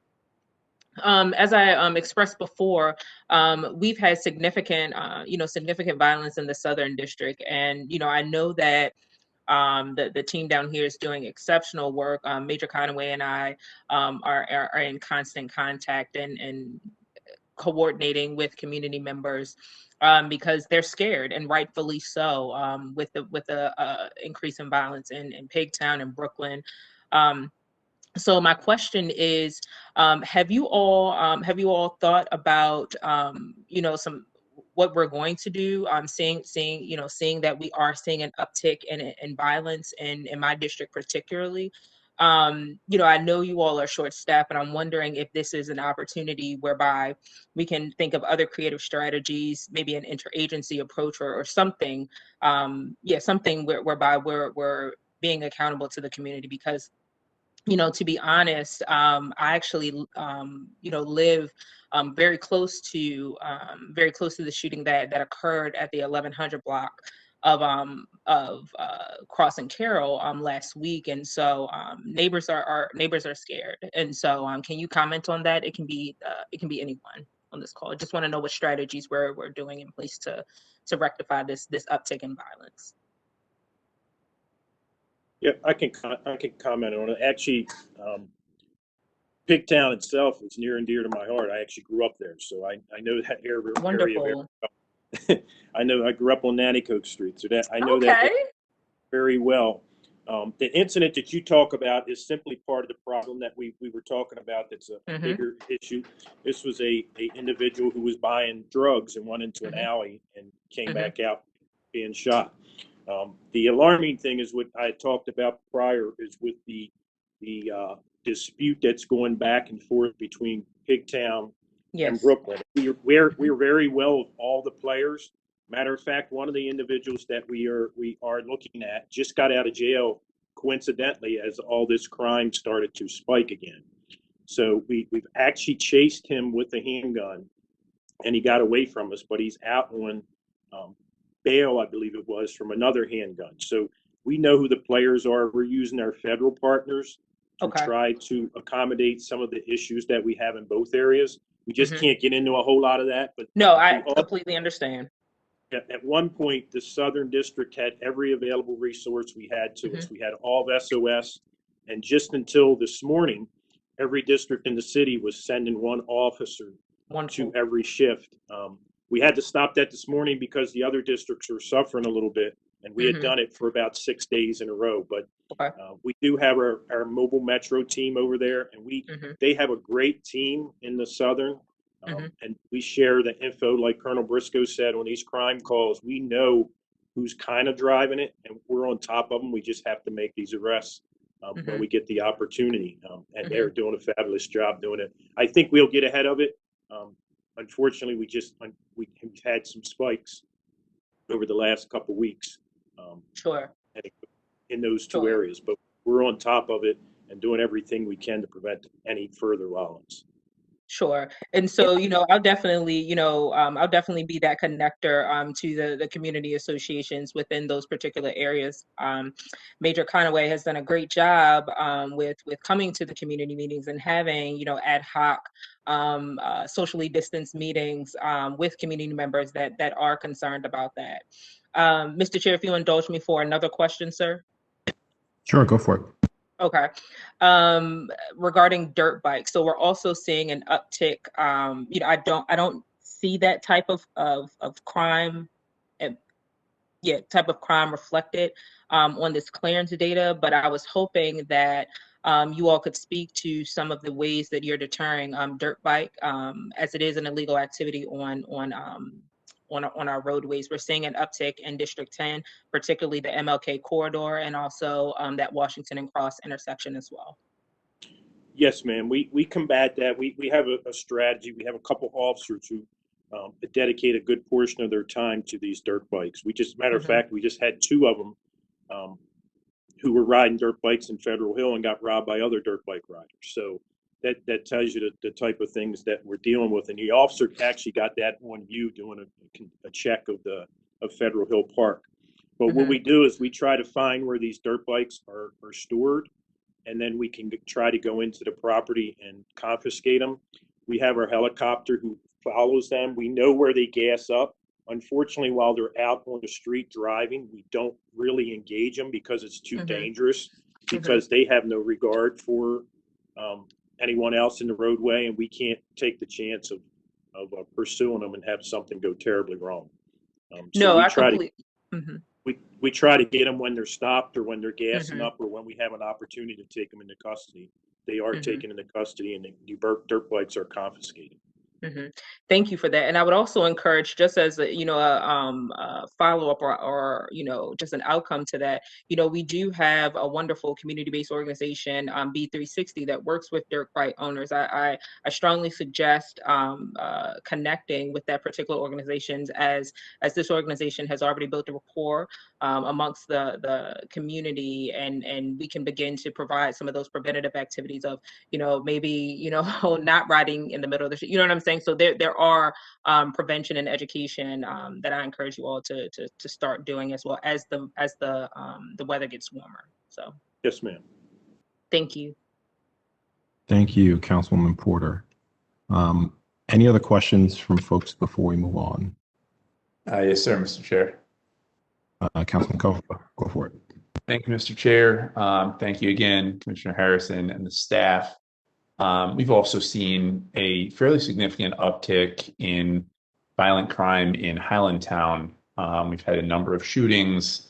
Mr. Worley, we've been on the phone a couple of times about it. Most recently, we had a pretty horrific stabbing just a few nights ago of a gentleman who reportedly was walking home.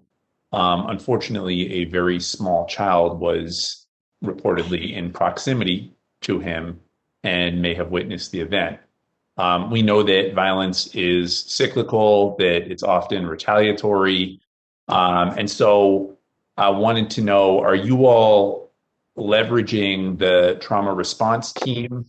And what work are we doing when a violent incident occurs to immediately de-escalate, tamp down tensions, and treat the ensuing trauma that, of course, that young person, but also the community generally will have, so that we don't have a continued cycle and pattern of further violence?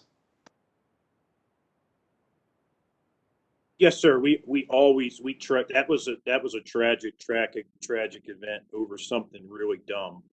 And it just escalated. I was in the Southeast at the time that occurred and listened to it on the radio, and it was just over a stupid dispute that escalated. And a gentleman lost his life. But yes, we are doing that. We're actually in the process, and I know Lieutenant Colonel Brown, I don't think she's on, but she's working with a group that we deal with, especially these juveniles these young people, when they experience tragedy like that. We do follow up, and we do have a trauma response team that we will have respond out, not only for the family, but also for our officers, because it's not good for our officers to see this stuff where you've got to deal with a 5-year-old child who just saw her dad stabbed to death in front of her. So not only just the officers, but the citizens and the victims and the surrounding communities, because everybody's traumatized by an event like that. But yes, we do utilize it as much as possible.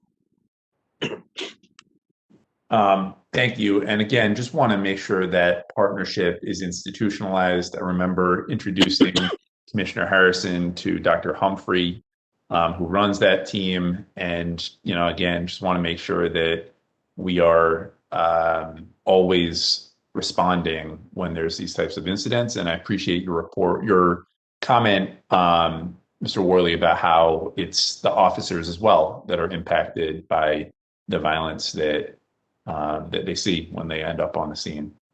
Thank you. Yes, sir. That's run out of Lieutenant Colonel Brown's shop in my office, so she handles that. Thank you for your question, Councilman Cohen, and thanks for attempting to answer it, Deputy Commissioner Sullivan. I think Councilman Cohen will probably, and I'll give a preview to next week. Next week, we'll be hearing from the mayor's office on the mayor's plan for violence reduction, and I think we'll be digging pretty substantively into the question of trauma and its impact on communities. So I think hopefully we can get a little more insight there on how that plan attempts to address exactly what you're bringing up. With that, any other questions before we move on? We can always continue to ask questions about specific crime issues later, but I want to give BPD a chance to move through this presentation. Seeing no questions, we can move forward. And I can move through these slides fairly quickly, Mr. Chair. This is our online reporting year over year since 2015. You can see in that last graph, 2021, in all of the categories that are eligible for reporting online, we've seen significant increases.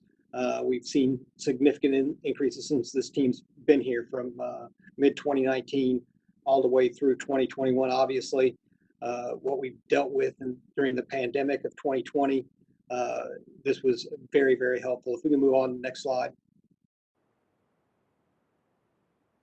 And this just goes to show why this is so important for us. It shows the number of man hours saved by us not having to respond out and take these reports, and being able to really give the public the service that they deserve, where they can immediately make a report. Many times these reports are needed for insurance purposes, and they don't have to wait for a policeman to show up. That could be hours for a low-level report. They can do it at their convenience. And year-to-date, hours saved over 1,000 man hours, as you can see here. And that's an increase year over year too. And if we can go to dollars, I believe it's the next slide. And just year-to-date, in man hours that we don't have to spend doing that, you can see it's close to $35,000 year-to-date that we've been able to save using the system. We'll continue to do it and continue to look for ways that we can reduce the burden on our officers, provide the public the service that they deserve, and make us more efficient during doing the jobs that we do out there, so we can focus on violent crime and keep our focus there. And I'd be more than happy to take any questions about CompLogic online reporting. Sure. I've got two quick questions. For clarification, are the data from CompLogic captured in the overall data on crime? unreported? Yes. Reported. Okay. Yes, yeah, that is reported crime that is reported through our central records, and you see reflected in the Exum numbers that I reported out earlier. Great. And so just for clarity for folks that may be watching, when we see the CopLogic numbers going up, that doesn't necessarily mean that crime is going up, that the crime numbers are still the crime numbers, which are still the crime numbers. It just means that more residents, more constituents are using CopLogic to report their issues. Certainly, yeah, absolutely. And many times somebody might not even call the police to report, given the nature of some of what these things are. So it allows us to get a better picture as well, because we want people to be able to report crime so we know what's going on. So it essentially helps cut down on paperwork. The other question I had was about investigations. Do reports coming from CopLogic and otherwise, are we getting officers out there to investigate, to do the research on these crimes? It would depend on the crime and whether there are follow-ups. Many times in these instances, there is no follow-up for us to be able to do. Certainly, if there's a crime that is reported that has a suspect related to it, detectives that will be investigated at the district level. Okay, that's the only question I have. Those are the only two questions. Any other questions from folks on the committee? I see Councilman Costello still has his hand up. I see a couple of folks still have their hands up. If you want to put them down, if you don't have a question. Councilman Costello, do you have a question?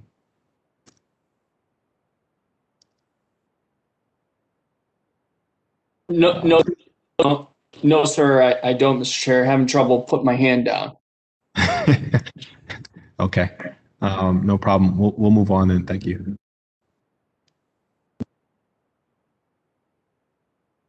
Thank you and good afternoon. Thank you, Chairman Conway and members of the council for the opportunity to provide a brief update on our progress on the consent decree and implementing these reforms. First off, I just want to say it's been an honor and a privilege to work with this team to move the reforms forward. I'm very sad to stop working with this team in the near future, but excited for the opportunities ahead and look forward to the transformation moving forward under the leadership of DC Sullivan and future DC Briscoe, and congratulations to them. So this graphic, you've seen this graphic at the last hearing we had on the consent decree. It's an overview of where we are in moving forward with the reforms. Of course, the consent decree is an in-depth document, and this has to oversimplify that in some ways, but the goal is to give a helpful tool to the public and the department about where we are in the reforms. Along the left-hand side, you've got the different key sections of the consent decree, and you can see it progressing across the top of developing the policy or plan with public comment and collaboration, then developing and delivering training after public comment and collaboration with our monitors and Department of Justice, and finally implementing those new policies and training in practice. What it's all about at the end of the day. It's not just about policy and training, but performing according to the policy and training. And as you heard from DC NATO earlier, who oversees public integrity, our performance audits are finding areas where we need to take corrective actions, and those get referred to PIB for investigation. But that's a necessary element of this organization's transformation of becoming a self-monitoring agency that will eventually not need the federal oversight. Some of the key highlights I'll get into a little bit more in the following slides, but here the blue represents where we are, the green represents what we've accomplished to date. Some of the things that have moved since the last council hearing are that we've activated our stop, search, and arrest and impartial policing policies, obviously core to these reform efforts. Behavioral health training has continued. We're piloting our CIT training, crisis intervention team training, and we're in the public comment phase for our community policing training. So a lot of the core elements of reform are moving forward. Of course, we already had use of force and other policies in place. But we'll continue to update this graphic to try to give a digestible sense of where we are in the reform process. And we'll give some more in-depth highlights briefly in a second. If Michelle, if you could move on to the next slide. So you've heard us talk a lot about EPIC, our peer intervention program, which stands for Ethical Policing is Courageous.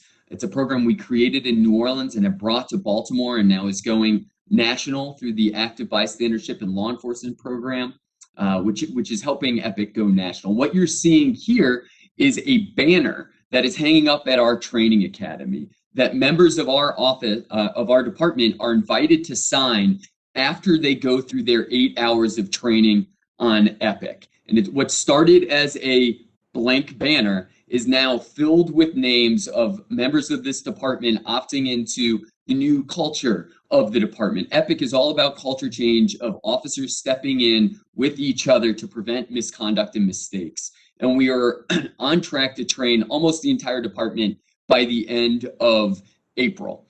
So that's a core culture change program that is fundamental to everything we're doing. We're getting really good results from officer surveys, and we will continue to reinforce the EPIC program in as many ways as we can moving forward, including through training, awards for officers who step up and intervene, performance evaluations, videos, posters, pins, and the like. We're really trying to have a whole agency embrace of this critical culture change program, and the public can learn more about EPIC at our EPIC website, epic.baltimorepolice.org.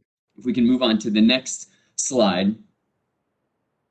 As I discussed earlier, stop, searches, and arrests, constitutional policing, and fair and impartial policing are core elements of our reforms. We've revised all of our policies, and in between the last meeting and today, we have issued those policies and activated them after retraining the entire department on stop, searches, and arrests. And we will be moving forward with conducting body-worn camera and report reviews of stop, searches, and arrests to ensure that we are taking any necessary corrective actions where we aren't following the policy and ensuring we are performing at the levels we need to properly fight crime, build trust, and support public safety in our community. So this is fundamental to so many of the conversations we've had today in this council hearing of how do we deal with the issues we're seeing in this community, work collaboratively with our community members, address crime, but do so in a way that is going to build trust and not break trust. And there's been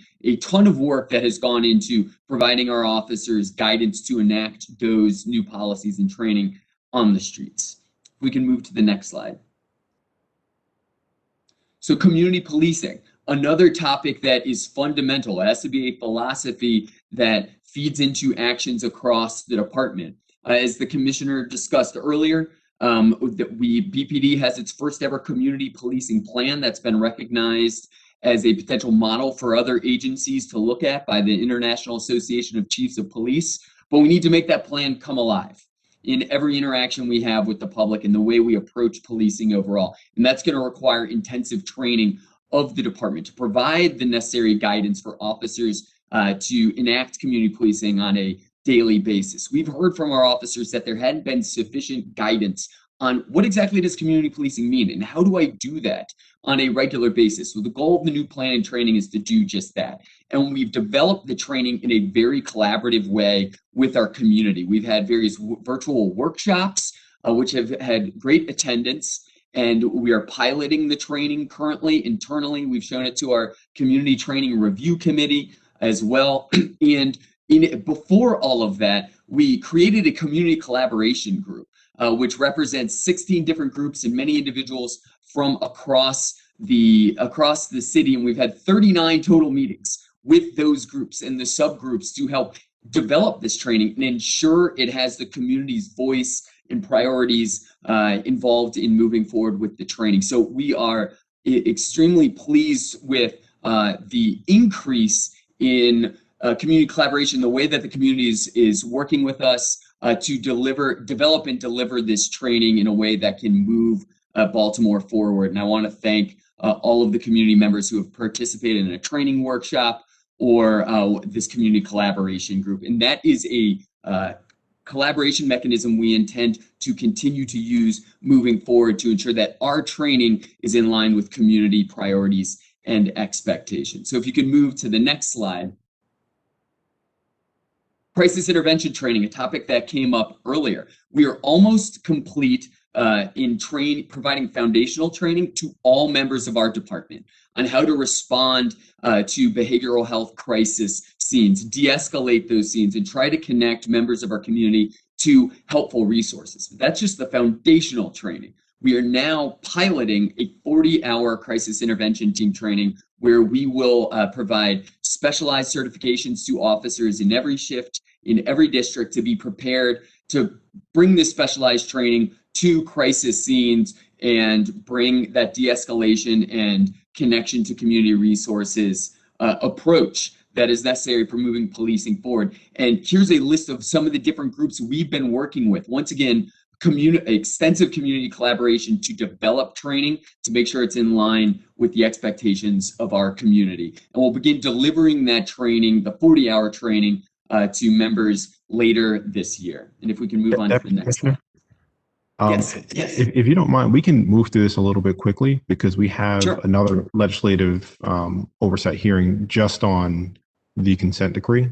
Okay, great. So, sorry, sir. I'll expedite this. Appreciate the feedback on that. So, took a similar approach on sexual assault and responding in a trauma-informed, victim-centered manner. Redevelop policy and training, and there will be case reviews to ensure we're following through that on a consistent basis. And if we can move to the next slide. And now I'll turn it over to our equity officer, Bill Joyner, to talk about how BPD is moving forward with its equity framework. Thank you, Deputy, and thank you, Mr. Chair, members of the committee. My name is Bill Joyner, and I've been the equity officer for BPD for the past 11 months. Part of the holistic reform work that we're doing here at BPD is the application of an equity lens to each and all of the functions of the BPD. One preliminary outcome that we're working toward is that no person's access to justice or safety or opportunity is limited by their personal identities, especially identities that they cannot change or should not change. Race, for example, you cannot change no matter what Rachel Dolezal might tell you. Religion is something that you should not have to change in order to access upward mobility at work or safety at home. And while it is understood that we will not completely eliminate identity-based disparities in our interactions or employment outcomes overnight, we are striving to demonstrate meaningful progress each year until that goal is met. And so that progress begins with process, building more equitable means to those more equitable ends. Our 7 process themes are laid out here, and they may be recognizable to many of you since they were co-developed by Baltimore's own Annie E. Casey Foundation, and also Race Forward, the national leader in race-based equity research and programming. Our strategic framework for advancing equity will be released next month. And at that point, we will begin the process of working with our partner agencies, community-based partners, and our employees to build out and implement a tactical plan to meet each of the strategic outcomes that are spread across these 7 strategic themes. At any point during or after this hearing, I'm happy to answer any questions about this work, including initiatives that are already underway and how you might support them. But until then, I will yield the floor to our Chief Technology Officer, Mr. Woody Davis.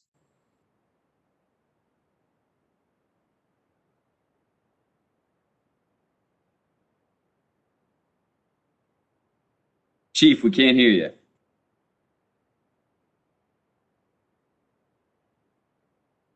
All right, I will step in to move this along as Chairman Conway requested. There's a lot going on the technology modernization front right now.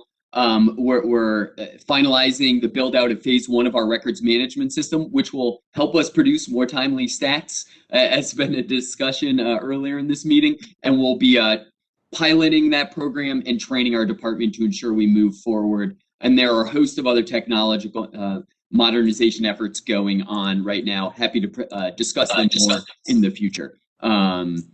Chief Davis is on. Anything to add briefly, sir? Can you hear me, sir? Yes, I think I just hit the high points. Okay, you already went through everything, or? I think you'll be available for any questions. I'll be available for any questions, yes. All righty, thank you very much. And if we could go to the next slide. As we close up here, throughout the reforms, we want to have as much public engagement and public comment in shaping this department into the one that the community and our officers deserve. This is what's currently available, including our community policing training. You can visit that link or go to our website to comment on it at any time. And finally, on the final slide, these are continuing ways to engage with BPD in the sweeping reforms of the decree and transforming the department. And we look forward to continuing to engage with the community to reform BPD and improve our services to the community. And that concludes our presentation on the reforms, and happy to take any questions. Thank you, Deputy Commissioner Murphy. Any questions from folks on the committee?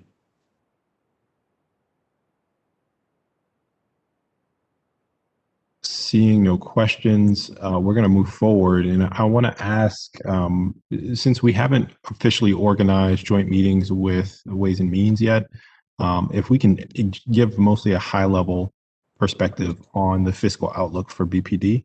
Can you give us some sense on whether or not we're on pace with the 2021 budget? If not, why? And what we expect by the time we close the year out? That'd be really helpful. Absolutely. Good afternoon, Mr. Chairman and everybody else. Jim Gillis here for the Police Department and the Administrative Bureau. And with me for the budget stuff is Chief Financial Officer Shala Graham. And just very generally, the slides that we have here for you today aren't responsive to the question you just asked, Mr. Chairman, but they're about overtime. And you can see that the overtime, both expenditures and the hourly usage of overtime, has remained relatively steady for this fiscal year so far, which is a good thing. And that is most likely because of the controls that we had put in place a year and a half or so ago.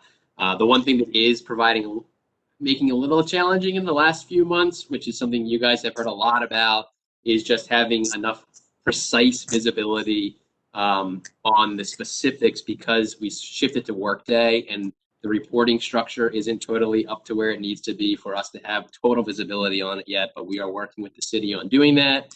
And if you keep going forward in the slides, if you just look, there's a couple of line graphs that show overtime spending and hourly working of overtime over the last 3 years. And you can see the green line is what it's showing up on there is this fiscal year, and it's significantly less than it has been over the last couple of years. And so that is something that is we're happy about and have worked very hard at trying to accomplish, while also trying to fulfill the operational needs of the agency, which is the crime fight, obviously.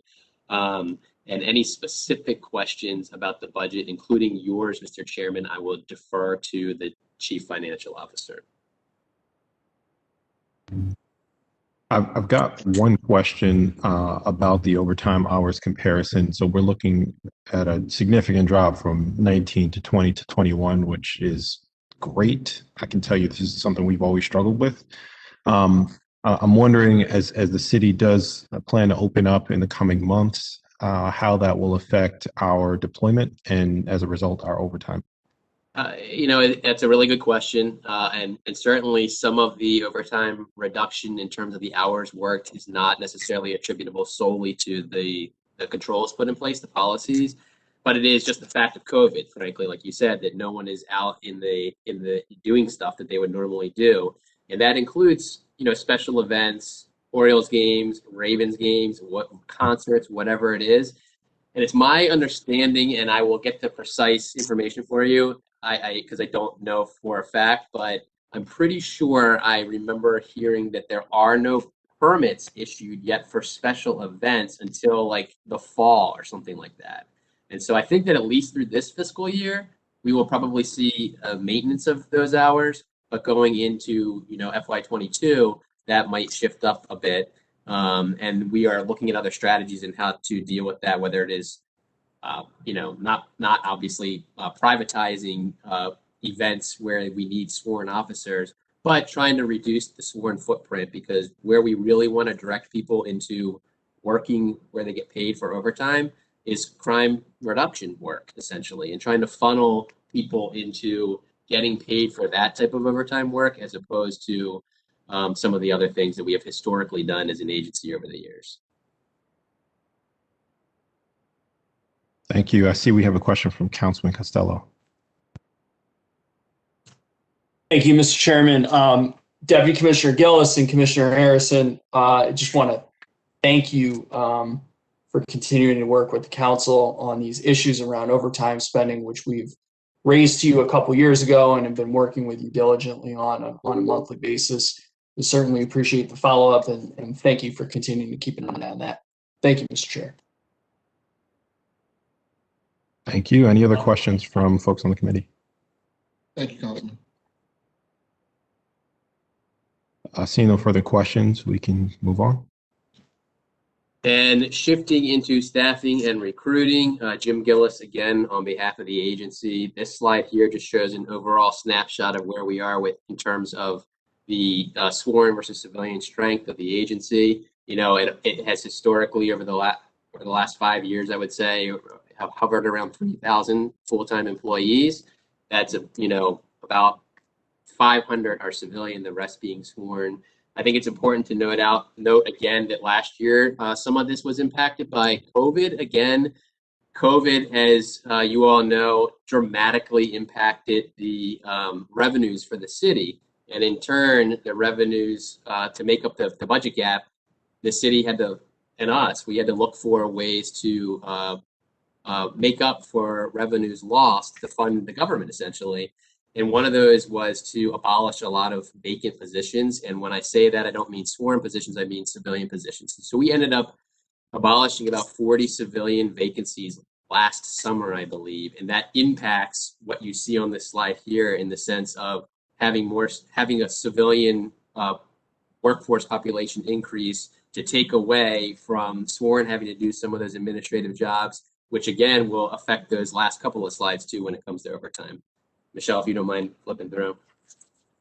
This is just a simple bar graph of applications for officers received in the last couple of years. It's important to note, it's hard to see on here, but over the last couple of years, we have seen an increase of about 90%, just under 90% of total overall applications received for people who want to become officers with the agency. When it comes to women specifically, it's nearly doubled in the application pool. Same goes for the African American population, where we are still trying to work on more strategies is the local hires essentially. And the local hiring application pool went up by about 16% over last year. And so over 2 years ago. And so that is somewhere we are still working with the mayor's office and ourselves and trying to get more folks to apply and then ultimately be hired by the agency. Because as Deputy Murphy just talked about and everybody else has so far, we share and believe that it's really important to have a workforce that's reflective of the community that it serves. And so that is something that's very important to the commissioner, I know, and to the rest of us. Michelle, if you could keep going. The next bar graph is just the same type of thing, but for cadets. The cadet program in the agency is relatively small. It's administered out of the academy, but in terms of the recruitment side of it, it comes through recruitment, just like we try to recruit regular full duty officers as well. The cadet application pool has been pretty small, and some of the challenges associated with that, of course, have been COVID again, and primarily cadets are funneling from the high school population, and there has not been in-person events in any schools for the last year. And so there have not been job fairs that are where we can go to essentially. There is a new Baltimore City High School job fair that is scheduled in the coming month, and we are signed up to be there, and that will help boost with the cadet application pool. And Michelle, if you don't mind going to the next one. The next slide shows the first quarter hires over the last couple of years from 2018 through 2021, where we are this year. You can see obviously that 2021 has slowed down compared to the last few years, which would be concerning ordinarily, but there are some, using our recruit stat and data analytics, we have been able to identify the reasons for that essentially. And the setbacks that we suffered, and one is not a setback, we had a great year for hiring last year in spite of COVID and in spite of protests and a lot of other things going around nationally. And so what you will see is that we did make a major push at the end of calendar year 2020 to hire people, and we ended up with a net gain of +1, which is fantastic. It's only the second time that's happened, I think, in the last decade. Still not anywhere near where we want to be, but the point of me telling that is that that push led to people who would ordinarily otherwise probably be part of the number in the first quarter being pushed into December, essentially. And so that is part of the explanation for why that number appears to be lower. We also did have some struggles when it comes to COVID. And if folks recall, in December, in the middle of December, the governor imposed a more restrictive travel order that went into play when cases were spiking right before Christmas. And that had to do with the 14-day quarantine or the negative COVID test. And where that impacted officer hiring for the agency is that we rely on Mercy Hospital, which is our partner when it comes to the public safety infirmary. They also do all of the screening, the medical screenings for hires for the agency. They were strictly adhering to the governor's order, which meant that folks from New York and New Jersey, which we have a significant population coming from, were not able to be seen by Mercy Hospital for 14 days or until they had a negative COVID test, which slowed that down. And then there was also a few instances of positive COVID cases in the recruitment section, which led to a quarantining of some of the members in that section, which they are sworn members who come to work to do their work for recruitment. And so when they were quarantined, they were not able to do that work because they were made to stay home. You know, recognizing that, what we have done working with Chief Davis, who you just heard a moment ago, is prioritize technology for the recruitment section so that in case this happens again, they are hopefully capable to work from home. That's not always the easiest when it comes specifically to recruitment because there are databases that are not accessible unless you're on certain devices here in the office and stuff like that. And the one other setback that we struggle with a little bit too was we partner with a company called Kentech. Kentech supplements our background investigation process. And Kentech, because there are global issues with procurement that I think everybody is aware with that are being tackled right now and fixed, there was a slowdown in their workload. They are back online and producing files again for screening for the section. And so, you know, the natural question is, what have we done to jumpstart these numbers going out of the first quarter and to see success through the rest of the year? And one of the things that we are doing is leaning into the success of last year rather than shying away from it. And what I mean by that is we have set larger goals for 2021 than we had for 2020, even in spite of the first quarter here. And one of those goals, for example, is committing to increasing the number of applications for women to 30% and the number of hires of women to 30%. And in fact, the commissioner and the agency recently signed a pledge, the 30 by 30 pledge. It is a national pledge. It is organized out of the New York University School of Law and a lot of the large police organizations in the country, which is trying to have the police workforce of big city police departments have a boost in female officers up to 30% by the year of 2030. Well, we're doing that right now, and it's only 2021. And so we are leaning into it. We have increased the number of staffing in the recruitment section by giving more background investigators. As I had mentioned earlier, I think we jump-started with the help of the mayor's office and the mayor himself, really jump-started when he assumed office, recruit stat, which fell off a little bit because of COVID and not having organized meetings. And RecruitStat is our data analytics performance management tool that we use to look at all of this stuff to make decisions on how we should be prioritizing things. We increased the level of supervision in the recruitment section by adding a lieutenant that never existed down there before. We also hired a dedicated data analyst specifically for the recruitment section that never existed before. And all that person does is data analytics for recruitment.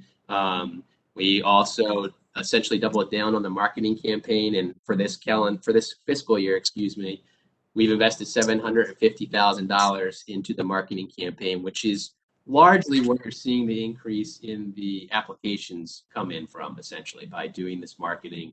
And then you just heard Bill Joyner a moment ago. He is our equity officer for the agency. He, along with Dana Moore, the chief equity officer for the city, have been working with the recruitment section to try to accomplish some of the goals like local hiring, figure out, you know, what is it that's inhibiting people from applying and then getting hired who are local, and how can we work around doing that? And so those are the things that we're doing to combat the numbers that you're seeing there on that screen. And Michelle, you can keep going forward. The next screen is just the charts of the data you just saw a moment ago. The next one is about the hires for cadets. It's obviously pretty self-explanatory because it's in the single digits. And the other thing I wanted to mention about the cadets and recruitment generally, the Mayor's Office of Employment Development has been really helping us, especially on the virtual front, in trying to recruit folks to come to the agency, whether it is a cadet or whether it is a sworn member. And then the next slide is about hiring and attrition. If you look at that, that is where there are challenges in the sense that we may have a great year at hiring, but attrition, if it maintains the same level that it has relatively over the last 20 years, has been about a constant. We're always going to be taking a step forward and struggling with 2 steps back because of attrition. And so what we have done, what the commissioner has done to prioritize this, is we have utilized data from focus groups and surveys to find out why people leave the agency. Now, a significant number of people leave the agency naturally because of retirements. They reach the eligible age to retire and collect what they earn, understandably. But a lot of people who leave, who resign in the first 5 years or 10 years, based on the survey data and exit interviews, they leave because of working conditions. And that is because it affects morale. And if morale is affected, you're either going to leave or you're going to have a decreased work performance. And for us as a police department, a decreased work performance means theoretically increased crime. And so we want people to perform at the best of their abilities because their job is to fight crime. But we also don't want them to leave. And since we know that working conditions is the #1 reason that people cite for leaving, we have double down essentially on investments in working conditions. And those are capital projects. In the Sun Paper building you are seeing, it is the state of the art, probably the nicest government building in the city's real estate portfolio. The new academy at the University of Baltimore, which every single person when they're brand new has to go through the doors of that place, which is amazing. And that is, compared to a place that didn't have heating in the wintertime or air conditioning in the summertime just 2 years ago at the old academy site.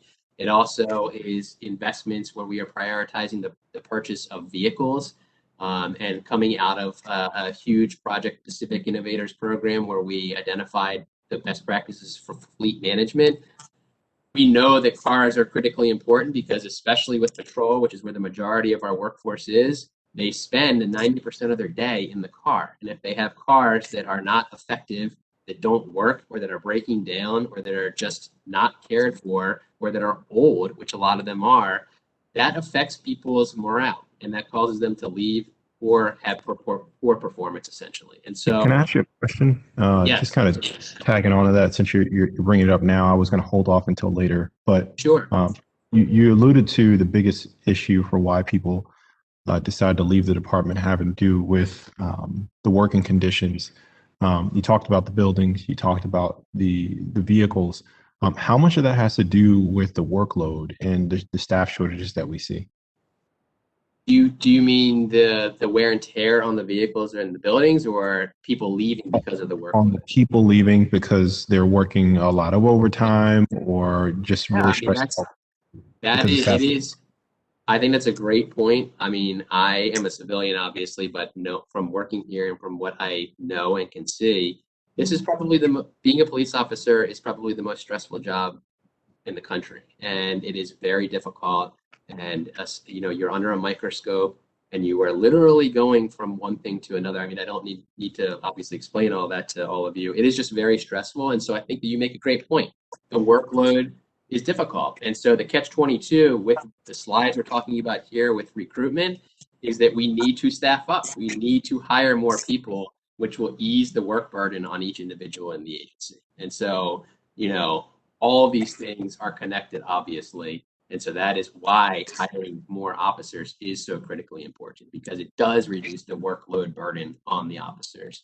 But to your point, Mr. Chairman, we are looking at alternative methods for decreasing the workload or workload allocation to other things. For example, the telephone reporting unit, or trying to find a way that we don't have to, on accident reporting, respond to every single accident, and just looking for alternative methods where you shift the burden of what has been falling on the officers for so long. And I should, on that point, also add that I would argue that we have the most robust and the best officer safety and wellness program in the country. And what that means is that we partner with BHSB, Behavioral Health Services Baltimore. I think they might have changed their name, but BHSB. And there are 24-hour, 7-day-a-week services for anyone, any member of the agency feeling anything, whether it is stress or something else, to call at any point in time. And this is also available for any family member of any member of the agency. And that is, you know, something that we really try to promote because we do recognize that the workload is extraordinarily stressful and you are dealing with issues that are, you know, most people don't have to say. And then the last page is just the separations category data of how they've left there for the last 5 or so years. And you'll see that there's a significant number of retirements, but there's also a significant number of resignations. And so in everything that I was talking about, what we really try to focus on are the people who are resigning. And the people who are retiring, they have reached the age of maturity. You know, it's 20 years or 25 years, depending on when they started here. And that is just the natural course of somebody's career. It's the resignations, the people who are leaving prior to that, that we are really trying to focus on when it comes to retention and attrition. And I believe that those are the slides for staffing. If there are any questions. Thank you for walking us through that. I actually have a couple of questions, and I'll try and be very, very quick with these so that other folks can ask questions as well. So I touched on one of them. With regard to officers leaving, I understand it is our policy now that if folks leave before 2 years, they have to pay the city back for the training that they've received. Do we actually pursue folks for that? Is that still the policy? I do not know the answer to that question. I will have to get back to you on it, Mr. Chairman. Okay. And I'm curious also to that end, I'd have to see the numbers, but how many people do we lose within 2 years? And would it be worth considering extending that policy to 3 years so that hopefully we can keep folks a little bit longer before that training goes out the window? We will absolutely get that data and get back to you. And I think that that is a great point. And, you know, that it doesn't make sense to extend it based on how many people are leaving. Yeah. You have the slide up here talking about retirements. One of the questions I had, of course, we know that we extended the number of years to retire from 20 to 25, I think maybe 5 years ago. So now folks are just now becoming eligible within that 25-year period. Are we seeing, you know, any change in retirements? Are we seeing folks, we're seeing an exodus of sorts, or are things historically? Yeah, that's a great question. Historically, the data shows, and I don't have it in front of me, but historically the data shows that you'll see retirements spike in January or in July, at the beginning of a calendar year, at the beginning of a fiscal year.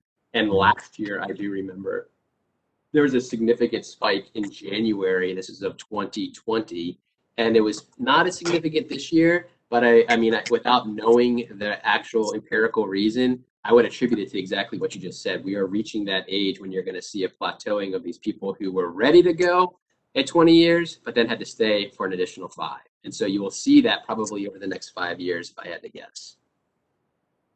Great. And then my last question is for Commissioner Harrison. Has staffing and recruiting and the shortages that we've seen, how is that affecting our ability to respond, our ability to carry out our work on the streets?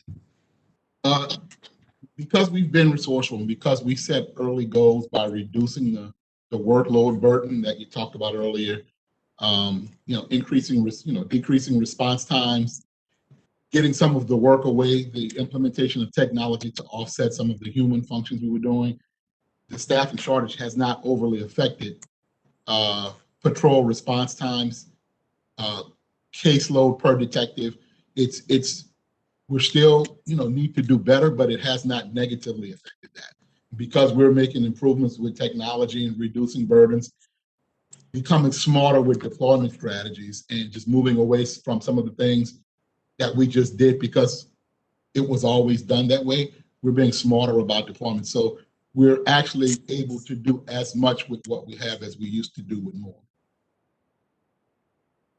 So effectively, you're saying we prioritize a little better now. We've prioritized better, and we're working on prioritizing better every day.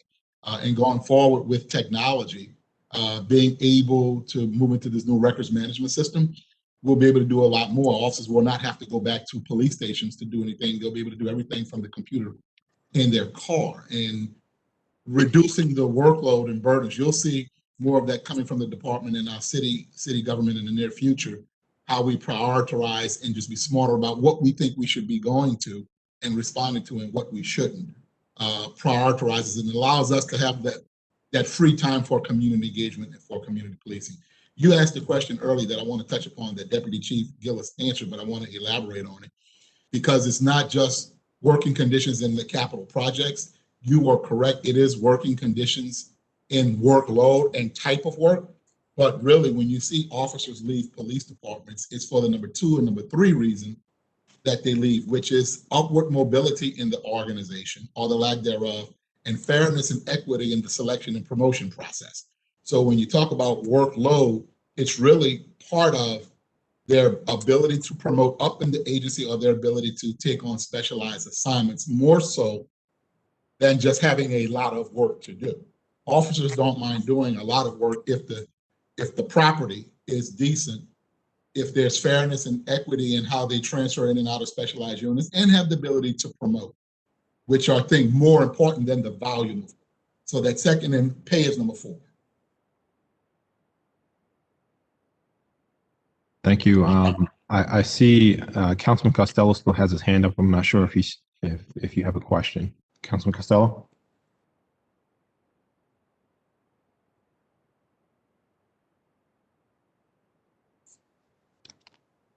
We'll come back to Councilman Costello.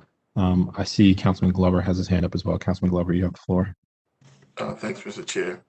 I think the commissioner kind of spoken about one of the issues I wanted to bring up. I've talked to many officers across the district, and I've met many of them, working prior to me coming onto the council through the state's attorney's office. And a lot of times when I get that conversation from them, it's, man, I'm leaving the city. And I'm like, for what reason? And a lot of them states that because they feel like they've been there for a while.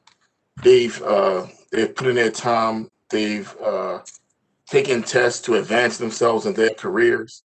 And they say it's still part of the good old boy network where, individuals will come into the agency through the police academy. Within a year, they become detectives, which they're individuals that were, a part of the police department for 10, 15 years that passed the test. And they're saying that they don't have any advancements. So these are the reasons that I hear that some of them are leaving, because the lack of them having the ability to advance themselves in the agency. Would you think that would be the reason why, or do you think there's other measures for them to leave the agency? And this is just me, Commissioner, just going off of having straight up one-on-one dialogue with some of the officers that at times feel comfortable with sharing that information with me.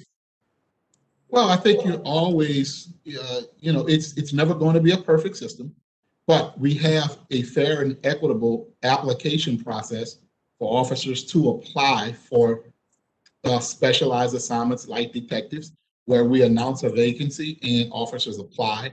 And then there's a vetting process, because it's an open, competitive, transparent process of how we select people for those specialized assignments. Then for promotions, people take the promotional exam for sergeant and lieutenant. There's a scoring mechanism, and then there's a whole vetting committee that looks at discipline, that looks at performance. And if there is nothing to disqualify a person, like being under investigation for some major violation or for some investigation that's going on for corruption or something, if they're not disqualified, then they're eligible for promotion based off the list, and then people are scored according to that. For captains and above, we did not have a process, but we now have a process where we, like sergeants and lieutenants, I personally created a whole vetting, open, competitive application process for people to apply. And then we have a whole scoring matrix on how people score and are vetted and are made eligible for promotion to the appointed positions of captains and above, and which is made up of a diverse group of leaders. And that didn't used to happen before. The commissioner appointed whomever he wanted at any time and demoted whoever he wanted for any reason, with no process or explanation of how people actually got those promotions or demotions. But we've done away with that and now created this process. What you're always going to have people who either did not make it or think that they did not make it, you know, perhaps not happy with that fact, and that's usually what you're going to hear. Is there a possibility, I don't know if you guys have it in place at the moment, or is there a possibility that you can have in place later on down the line where it could be transparent to the point where they could actually see their test scores and they can see their co-workers if they scored even higher than them, you know, and not the fact that, you know what, this person got higher. I mean, it's easy for an individual to say, you know what, you scored higher on the test, I think you're going to get the job, versus an individual that scored high as well, didn't quite score as much as the other officer, but you may have felt like that officer was better suited for the job. And what I'm asking is that if there can be a process where it can be shown that, hey, these are the test scores, or these are the ones that we hired in those departments, as opposed to them finding out from their coworkers or them finding out from their supervisors and things of that nature. If there's something like that could be in place. Yeah, we actually have that. For sergeant and lieutenant promotions, those promotional lists are published to every member of the department. And those officers who test for sergeant and test for lieutenant actually get to see where they are on that list compared to where everybody else is on that list. And this new process that we have for captains and above, for everybody who applied to be promoted to one of those positions, we just produced a list to all of the people who applied to be a captain and applied to be a major. And for every single one of those people, we sent them that so they see where they stood on that list compared to their colleagues who they competed against. So that actually exists right now. Okay. Is that something that can be public, or is it with like internal? It's internal, but I don't see why you members of the council can't see that. It's a promotional exam for the police department, and those results are pretty public. Okay, thank you. I want to tag along to Councilman Glover's question just to clarify, make a finer point. So do we have a testing program at the moment for some of the specialized units, selection onto those specialized units, or is this for just certain supervisory? It's also, so there's testing for promotions to supervisory positions. There's an application competitive process for selection to specialized assignments at the investigator and even at the sergeant level, where you can apply for a vacant, position that's either vacant or a new position that's created. And there's a process by which everybody who applies is competing against each other. And there's a computed scoring matrix by how we select the person. And that's usually made known to everybody who participates in that process. So it's not a test for a specialized assignment, only for promotion to sergeant and lieutenant. Test for captain and above. Sure. So right now there is no testing process for those specialized units. Is that something we've considered, or even more for context, has any other department done that, instituted a testing process so that you can unbiasedly rank folks as well, as opposed to just using interviews and otherwise? Most departments, it's just a selection process for specialized assignments. Most specialized assignments are at the officer or detective level. There are some departments, but they're very few, like New York, where a detective is not just a transfer of assignment, but is an actual rank. So there's a test for that in that particular department, because detective is a rank you get promoted to, not assigned to. But the other 18,000 departments is just an assignment, not a promotion to that. So most departments, the 99.99%, there's either a process for selection or it's just an appointment to the selection. I see. So to simplify what you're saying that if it is a promotion, there's a testing process. If it is an assignment, you stay at the same rank, and therefore there is no testing process, except in some very rare cases like New York. That is correct. For example, homicide detectives are basically officers who are in an investigative capacity. They're no higher rank than a patrol officer. They're just assigned to be a homicide investigator, or likewise a rape investigator, or a public integrity bureau investigator. So it's not a test to do that, but there is a process for selection to be assigned there. Thank you for explaining that. I'm sorry I cut in before folks. Councilwoman Ramos, I think you have a question. Thank you, Mr. Chair. Thank you, Commissioner and colleagues. You've done a great job of breaking down the race, ethnicity, gender for people who, officers and cadets who are hired. I'd like to see the data on those who have left, the resignations and the retirements. That might be helpful data for us as we're thinking about the equity piece, to understand, if there's something going on that certain groups of people feel like they can't stay in the department. So if we can have that at some point, that would be really helpful. Related to that, I know about 10, 15 years ago, there was a very active recruitment in Puerto Rico to bring Hispanic officers to Baltimore. And there is actually a Puerto Rican officers group union. And I think many of them have been doing very well and are staying. I don't see very many in leadership. So I'd like to know a little bit more about, maybe I'm not seeing that. Obviously, I'm up here in the 14th district. I'm not everywhere else, but if you can talk a little bit about that. I don't see too many of our officers in leadership now that they've been here for that long. That would be great. And then I have one last question after that. Well, thank you. I know for a fact we had some consideration over one officer who was Hispanic getting promoted to the sergeant ranks, and there were some disciplinary issues from the past that over time that was reconsidered. He was recently promoted. I know for a fact there was one new person as we addressed a new recruit class on Monday. The mayor and I addressed a new recruit class. There was one officer from Puerto Rico in that group of 40 officers. But there are some who applied to be sergeants and got promoted, applied to be lieutenants, got promoted on the new published lieutenants list, or on the lieutenants list, and are eligible for promotion.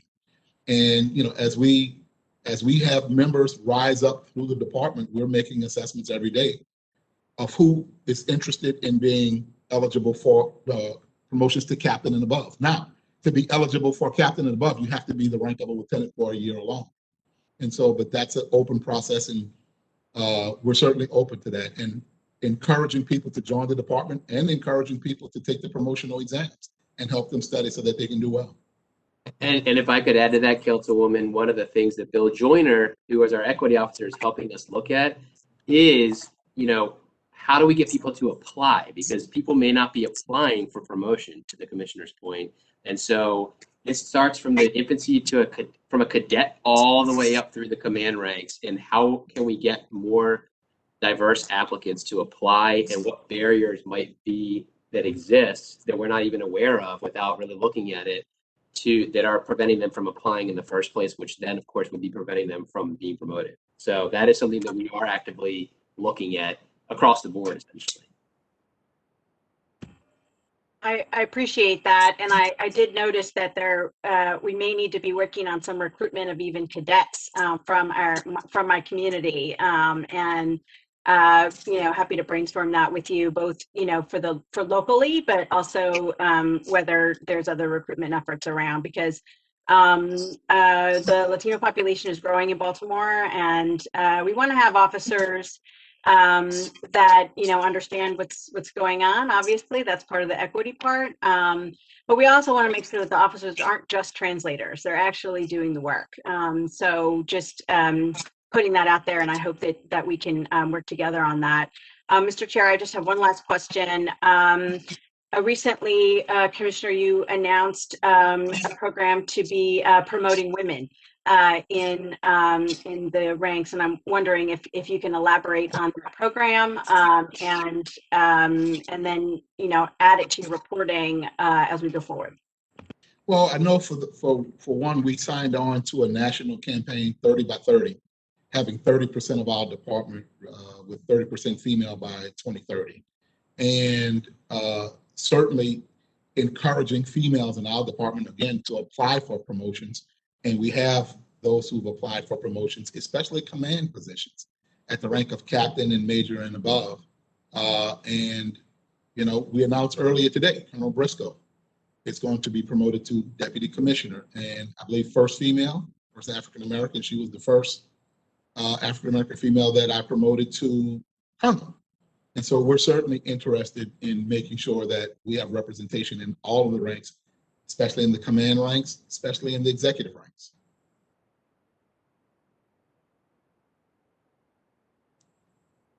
Thank you, Commissioner. Thank you, Mr. Chair. Thank you, Councilwoman. Any other questions? I see Councilman Glover has a question. It was kind of as a follow up. I know you had said some things, and I'm like with Councilwoman Ramos, Commissioner. I know you're doing some great things, but I would like to see exactly how the process goes. Like those names that are on that list. Again, these are officers that are near and dear to the district. And some of them are outside of the district. And when they come to me, a lot of them are women, and a lot of times they come with educators. So they feel like they have an ally in me to speak on their behalf, because a lot of them are afraid to speak truth to power. So they ask that when I speak to you guys, and I know that from a council, we can't kind of legislate how you guys do things. We can bring you here for hearings and hope that you guys take some of our ideas and take them over to your agency. But I think that is,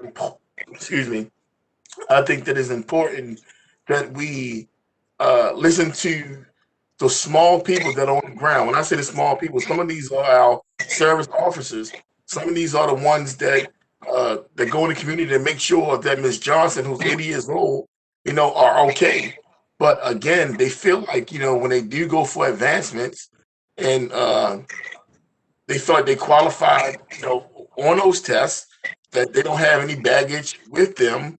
Some will feel because they're Black, they're women, that they just cannot advance. And it's really hard for them. So I'm asking you as the commissioner to please look deeply into this issue that has come my way.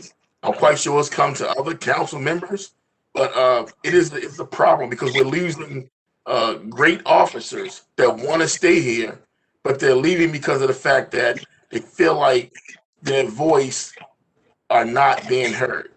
So please, I ask that you take consideration and just listen to those individuals. I don't know if you want to personally go towards to those districts and have a shut door conversation so they can kind of vent it out, because a lot of them again feel like if they was to voice their opinion, that they may no longer be on the force. And we want to keep those officers that are doing great work that want to stay here. Thank you, sir. I will thank you for that. I will take that under consideration. And those are things that I do. I'm probably at district roll calls twice a week, talking to people in the outgoing and the incoming roll calls, and I let them voice their concerns. Now, of course, none of them say anything like that to me in the presence of their peers, but I certainly want to hear from them. Now, what I need to know is it because we have a promotional test with the published results that everybody gets to see? What I need to know is, are people coming to you because they're not getting promoted to supervisory assignments, or they're not getting selected to specialized investigative assignments? Because that's two separate things. And I get to see the list of the people on the promotional list, and everybody that's on that list, unless there's some negative discipline that they've been received, they get promoted. And I've promoted countless number of African American and minority women. Now, for specialized assignments, I don't get to see that because that's usually at the district or division level. So if they're that's what I told me. All right. So it's specialized assignments. I will look into that. I will. Thank you, sir. If I may, Commissioner Harrison, just speak to or tad to Councilman Glover's question. One of the things that I noticed as a concern when I came to the division, not fully knowing how the process was before my arrival, since Bill Joyner has joined our team as the equity officer, we have pulled him into our process to ensure that with an equity lens that not only is our posting sound to welcome various diverse groups to take a position, to put in for a position rather. Once we post, we have developed a rubric to make sure that our questions are not biased, because the tests in and of itself are not necessarily unbiased. So we want to make sure that nothing about the question, nothing about our process disqualifies. And oftentimes, if we don't know that, it's difficult to address, especially in a direct way. But I can tell you over my 3 months, we've been working very diligently to make sure we're recruiting and reaching out to and saying, hey, there's a posting out. If you are interested, it comes with the qualifications. Please put in and take an interview for this opportunity. But that also comes with the vet of that person's background when you're dealing with these very sensitive cases in this division. But I can tell you that's something, without having this conversation before now with you, that we've layered an equity lens on our process. Thank you. Thank you, sir. Thank you all. I have no further questions. Are there any further questions or comments from the committee?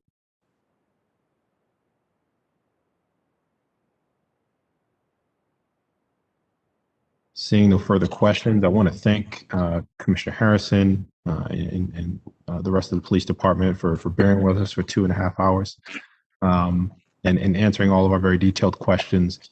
You know, we're coming up into a point where we're seeing crime increase. Some of it we knew would happen, but you know, really looking forward to continue to work with you to make sure that we can address all the operational and structural issues in the police department so that we're prepared for that challenge once it comes forward. So thank you all. This meeting is in recess, and we'll be meeting again on April 7th. Thank you all. All of you, enjoy your Thank evening. you all. All right.